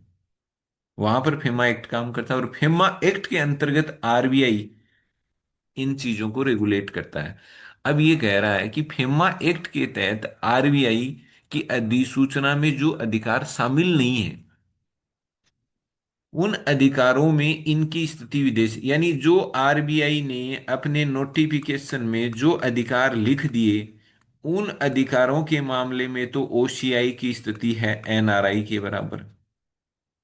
और जो अधिकार इसने नहीं लिखे, वहां ओसीआई कार्ड धारक के साथ आरबीआई एक विदेशी व्यक्ति की तरह बर्ताव करेगा। सीधा सा, इसमें ज्यादा गहराई में आपको नहीं उतरना है। ये कह रहा है कि आरबीआई अपने नोटिफिकेशन में जो अधिकार शामिल कर देगा, वहां पर तो वो ओसीआई कार्ड धारक के साथ एनआरआई के समान बर्ताव होगा। जो इसके नोटिफिकेशन में इसने अधिकार नहीं बताए, वहां पर उसकी स्थिति विदेशी के समान होगी। अब आगे बढ़ते हैं। अब ये क्या कह रहा है? ओसीआई जो कार्ड धारक हैं, IIT, NIT, IIM, IISER, IISc, केंद्रीय विश्वविद्यालय, ये जितनी भी संस्थान है भाई, अलग अलग तरह की पढ़ाई कराने वाले संस्थान। आईआईटी आपको पता है टेक्नोलॉजी से रिलेटेड होती है, एनआईटी भी टेक्नोलॉजी, आईआईएम ये मैनेजमेंट वाली पढ़ाइयाँ होती हैं, प्रबंधन। आई ये भी साइंस में रिसर्च वगैरह है उनसे संबंधित होती है, साइंस में खोज वगैरह करते रहते हैं। आईआईएससी ये भी साइंस और टेक्नोलॉजी के बारे में पढ़ाई कराने वाले संस्थान है। ये अलग अलग संस्थान है, राष्ट्रीय स्तर के संस्थान है, केंद्र सरकार के द्वारा ये रेगुलेटेड होते हैं, केंद्र सरकार द्वारा इनको कंट्रोल किया जाता है। तो ओसीआई जो धारक होते हैं, जिनके पास ओसीआई कार्ड होता है, वो आईआईटी हो, एनआईटी हो, आईआईएम हो, आईआईएसईआर हो, ये जितने भी ऐसे संस्थान हैं, या जो एम्स हो, प्रधानमंत्री स्वास्थ्य सुरक्षा योजना के तहत स्थापित नए एम्स, इनमें शिक्षण संकाय यानी सीधी सी बात अगर आप करें, सात की अगर सार देखें, तो मैं ये कह सकता हूं कि ये जितने भी बड़े बड़े राष्ट्रीय महत्व के जितने भी शिक्षण संस्थान है, कोई स्कूल कॉलेज की बात नहीं कर रहे, ये राष्ट्रीय महत्व की शिक्षण संस्थान है, ये देश के बहुत इंपॉर्टेंट शिक्षण संस्थान है।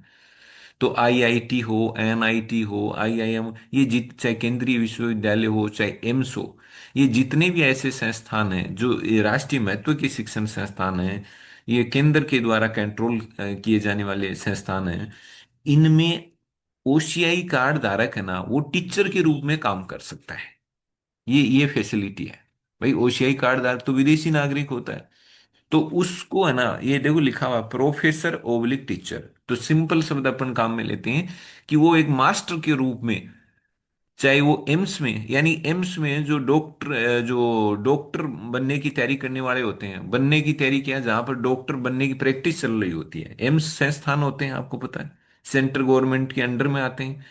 एम्स भी एक मेडिकल कॉलेज ही होता है जहां पर बच्चे मेडिकल की पढ़ाई करते हैं, लेकिन एम्स का थोड़ा स्टेटस अलग होता है। एम्स को एक अच्छी क्वालिटी के मेडिकल कॉलेजों में गिना जाता है, जहाँ अच्छी स्तर की पढ़ाई जो बच्चों को कराई जाती है मेडिकल की। तो ये कह रहा है, चाहे वो एम्स की बात करो, चाहे केंद्रीय विश्वविद्यालय की बात करो, चाहे इन संस्थानों की बात करो, यहाँ पर कोई भी अगर ओसीआई कार्ड धारक है और वो यहाँ पर टीचर बनना चाहता है, यहाँ पर पढ़ने वाले बच्चों को पढ़ाना चाहता है, प्रोफेसर बनना चाहता है, बन सकता है, तो बन सकता है, उसको ये फैसिलिटी है, वरना तो हर कोई थोड़ी बन जाए। लेकिन ये फैसिलिटी इनको मिली हुई है कि आप इन संस्थानों में प्रोफेसर के रूप में काम कर सकते हैं, टीचर के रूप में काम कर सकते हैं। ये हो गई भाई आपकी फैसिलिटी, इनको मिलने वाली फैसिलिटी। और देखो इसमें क्या कुछ है, जो पीआईओ होते हैं, उन पीआईओ कार्ड धारक, आपको पता है, चाहे पीआईओ हो चाहे ओसीआई हो, ये पीआईओ और ओसीआई दोनों ही भारतीय नागरिक तो नहीं है। ये तो अपने को पता है, ये भारतीय नागरिक नहीं है। तो अगर मान लो कोई पीआईओ कार्ड धारक है या कोई ओसीआई कार्ड धारक है, वो कह रहा है सर मेरे पास ये ओसीआई कार्ड तो मेरे पास है ही, काफी टाइम हो गए, पीआईओ कार्ड भी है, अब मैं है ना भारत का नागरिक बनना चाहता हूँ सर, मैं केवल इस कार्ड तक ही नहीं रहना चाहता, मैं भारत का नागरिक बनना चाहता हूँ, तो मुझे क्या करना पड़ेगा? तो देखो साफ लिखा हुआ है, अगर आपके पास पीआईओ कार्ड है और आप भारत के नागरिक बनने के लिए आतुर हैं, बनना चाहते हैं, तो क्या करना पड़ेगा? 1955 का एक्ट कह रहा है, ये अपन पहले पढ़ के आए हैं 1955 वाले, कि उसे पंजीकरण कराने के लिए फॉर्म भरना पड़ेगा, मतलब आवेदन करना पड़ेगा। तो सबसे पहली बात तो क्या है, उसको अपना पंजीकरण कराने के लिए आवेदन करना पड़ेगा, फॉर्म भर करके जमा कराना पड़ेगा। जमा करा फॉर्म भर के जब वो जमा कराएगा तो उसका पंजीकरण होगा, मतलब वो क्या बोलते हैं उसको, रजिस्ट्रेशन होगा उसका। लेकिन वह बात जो अपन पहले भी पढ़ के आए हैं, जिस दिन वो अपना रजिस्ट्रेशन कराए, रजिस्ट्रेशन के लिए वो फॉर्म भरे, तो उसे उस तारीख से पहले तक 7 साल हो गए हों साधारण तौर पर भारत में निवास करते हुए। साधारणतया को अपन पहले ही समझ चुके हैं, साधारणतया का मतलब कहीं ना कहीं वो रह रहा है और वो आगे भी भारत में ही रहना चाहता है। हाँ, साधारणतया में ये जरूर है, वो बीच बीच में कोई काम से अगर वो चला गया है तो उसको आप ज्यादा सीरियस नहीं लेंगे, कि मान लो कहीं 5 दिन वो मिलने चला गया, विदेश चला गया, परिवार वाले वहां रहते हैं वहां चला गया होगा, या रिश्तेदारों से मिलने चला गया होगा, या किसी काम से घूमने चला गया होगा, तो इसको आप साइड कर सकते हैं। साधारणतया निवास का मतलब यही होता है, साधारणतया का मतलब आपके अंदर है, आपके मन में है कि मैं भारत में ही बसूंगा, भारत में ही रहूंगा।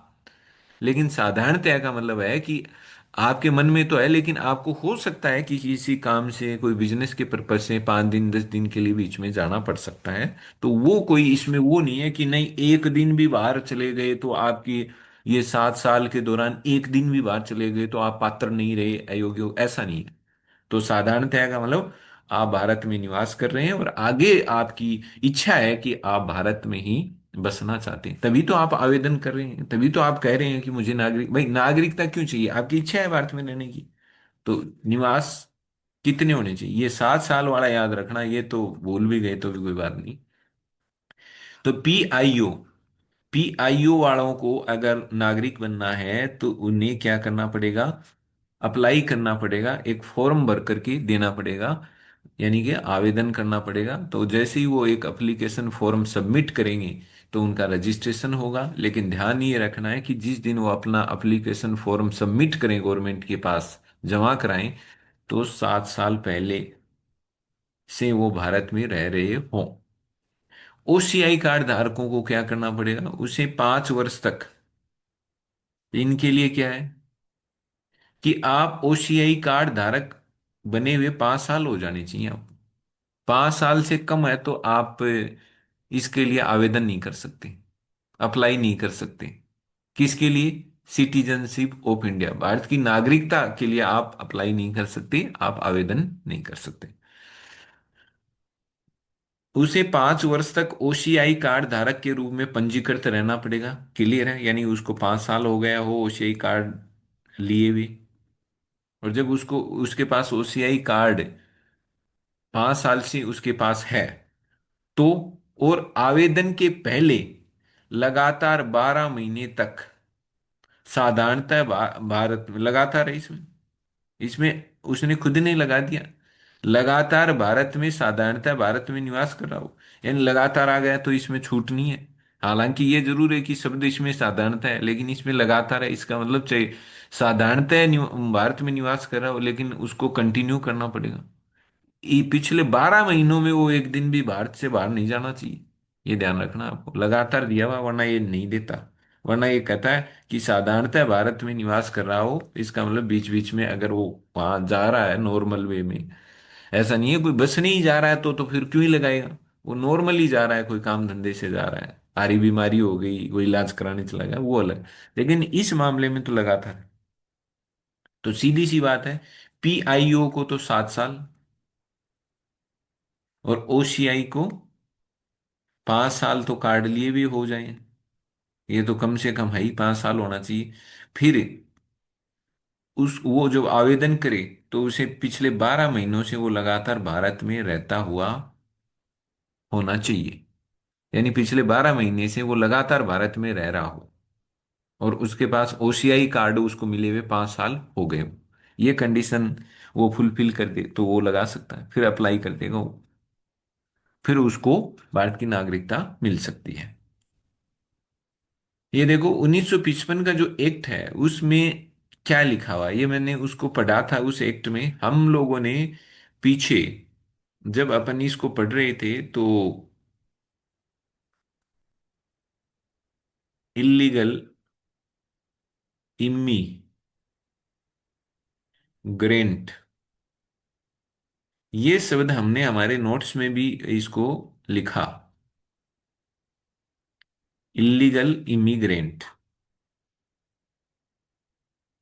लेकिन यहां पर है ना, देखो, ILL EGAL, इलीगल माइग्रेंट है। तो ध्यान रखना, 1955 का कानून है ना, उस कानून के सेक्शन 2 में ही है ना आपको ये वर्ड मिल जाएगा, इलीगल माइग्रेंट। और ये होता है इलीगल इमिग्रेंट। तो अब आपको कोई टेंशन नहीं लेनी है कि सर आपने तो इलीगल इमिग्रेंट ये वो ऐसे, हम तो कंफ्यूज हो गए। कंफ्यूज होने वाली बात है ही नहीं।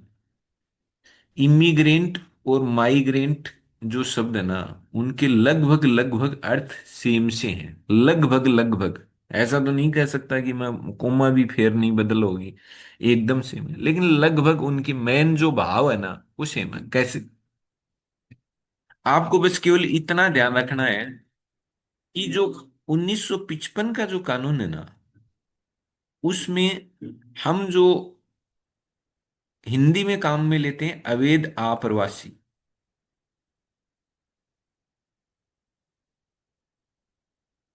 इसको इंग्लिश में बोलते हैं इलीगल इमिग्रेंट, आई। ठीक है। का 1955 के कानून में है ना, ध्यान रखना, ये वर्ड है माइग्रेंट है, वह इमिग्रेंट नहीं है। बस इतना आप थोड़ा सा याद कर लेना। हालांकि मतलब में कोई फर्क नहीं आएगा, मतलब इसमें मैंने लिख भी दिया है ताकि कल को भूले नहीं, याद रहे, अपने दिमाग में रहे। वहां इलीगल इमिग्रेंट नहीं है, वहां इलीगल माइग्रेंट शब्द है। कल को कोई भी पता नहीं क्या कोई ऐसा आ जाए, तो वहां पर है ना, क्योंकि जो भी कानून होते हैं, संविधान होते हैं ना, वहां ज्यादातर ये वर्ड ही यूज होता है, माइग्रेंट। ये इसको कानून, ये कानूनी शब्द बोल दो, चाहिए कानून में ऐसे शब्द यूज होते हैं। इमिग्रेंट वहां नहीं है। ये मैंने लिख भी दिया है कि अर्थ में इसमें ज्यादा अंतर नहीं है। अब अर्थ क्या है? माइग्रेन क्या होता है? माइग्रेन, ये सिरदर्द वाला माइग्रेन नहीं बात कर रहा हूं मैं। माइग्रेंट का मतलब होता है प्रवास। माइग्रेंट का मतलब होता है प्रवास करना। प्रवास का मतलब होता है कि आपने अपना एरिया छोड़ करके दूसरे एरिया में गए हो, ये हो गया प्रवास। तो प्रवास तो आपके देश के अंदर भी हो सकता है, जब आप अपना कोई क्षेत्र जहां रहते हो, आप वो क्षेत्र छोड़ करके किसी दूसरे क्षेत्र में जाते हो, तो प्रवास है। वो प्रवास स्थायी भी हो सकता है। आप कह रहे हो नहीं नहीं, मैं तो अब यहाँ वापस आऊंगा ही नहीं, इधर देखूंगा ही नहीं, मैं तो वहीं बसूंगा, वहीं काम धंधा करूंगा, वहीं मैं मेरा सारा जीवन बताऊंगा। इसका मतलब आपने स्थायी प्रवास कर लिया। आप पढ़ने गए हो वो बाहर, तो वो अस्थायी प्रवास है, आप गए तो है ना। तो प्रवास का मतलब आप अपना जगह छोड़ते हो और दूसरी जगह जाते हो। अब देशों के संदर्भ में बात कर लेते हैं, यहाँ कोई एरिया की तो बात नहीं हो रही, यहाँ तो देशों की बात हो रही है। तो जब आप एक देश से जब दूसरे देश में जाते हो, तो इसका मतलब उसे क्या कहेंगे? आपने प्रवास किया है, माइग्रेंट किया है अपने, आप प्रवासी हैं। आप माइग्रेंट हैं, आप प्रवासी। तो माइग्रेंट यहां पर क्या है? माइग्रेंट का मतलब होता है बॉर्डर पार, कि आप अपने देश की सीमाओं को पार करके दूसरे देश में गए हैं। ठीक है, वो हो गया माइग्रेंट करना, प्रवास करना। ठीक है। इमिग्रेंट में क्या होता है? इसमें भी बॉर्डर पार तो होगा, यानी कि आपने अपना देश छोड़ा, दूसरे देश में गए। जब अगर आप अपना देश छोड़ करके दूसरे देश में गए हैं, तो उसको कहेंगे माइग्रेंट। मतलब वो प्रवास कर गए हैं, वो दूसरे देश चले गए हैं, ये हो गया माइग्रेंट। माइग्रेन कर गए वो। लेकिन इमिग्रेंट में क्या चक्कर है फिर? इमिग्रेंट में बस इतना आ जाता है, बस केवल ये कह दो कि जब वो अपना एरिया या अपना देश छोड़ करके दूसरे देश में गया है, तो इस जानने के लिए तो हमने शब्द काम में ले लिया कि माइग्रेंट, कि वो प्रवासी है। ठीक है।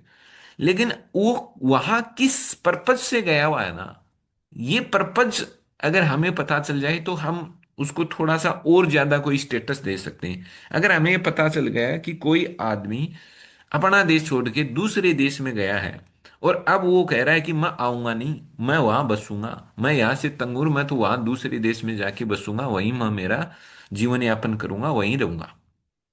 तो इसका मतलब उसका जो प्रवास है वो टेम्परेरी नहीं है, कि वो ऐसा नहीं है कुछ कमाने गया है कि वहां से कुछ दो पैसे इकट्ठा करके ले आए ताकि वो यहाँ अपने बच्चों को अच्छे से पढ़ा लिखा ले, खुद का जीवन जी ले, परिवार को अच्छे से जीवन, अच्छा जीवन, देश के परिवार के लिए सुविधाएं जुटा सके, ऐसा नहीं है वहां।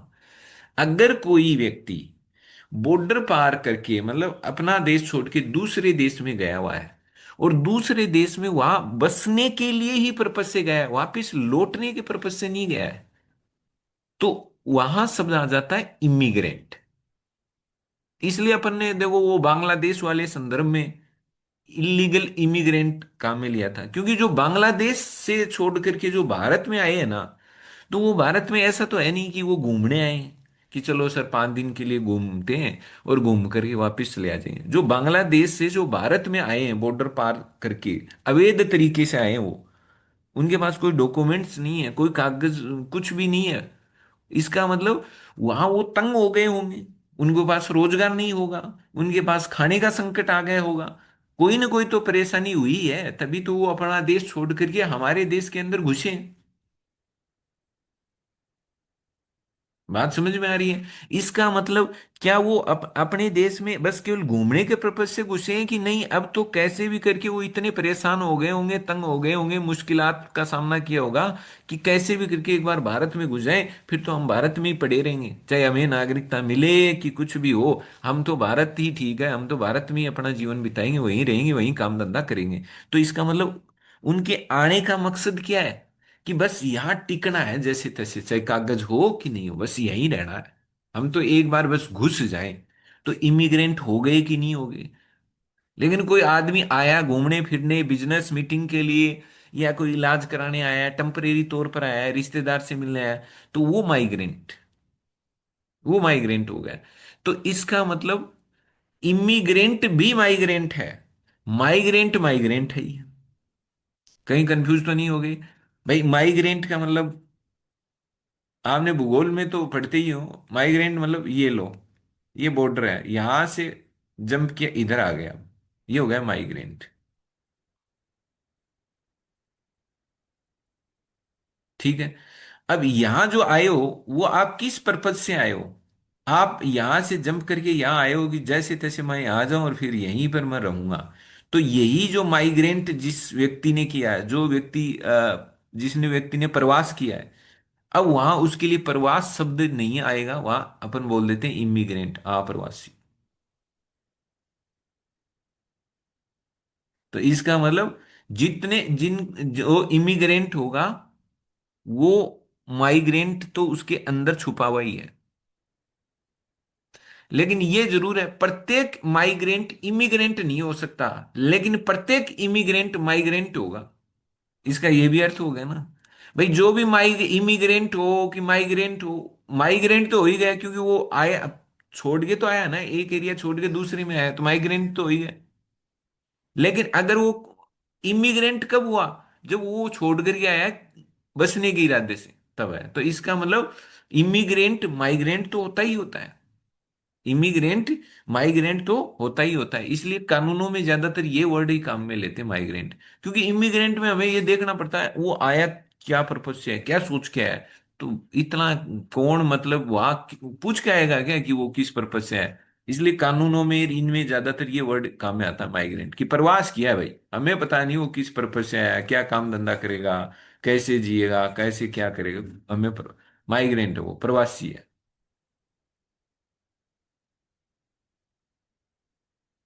ये लो आपका, अब जाके ये आपकी नागरिकता वाला कंप्लीट हो गया है। अब जो इसके जस्ट बाद में अब अपना स्टार्ट हो रहा है मूल अधिकार।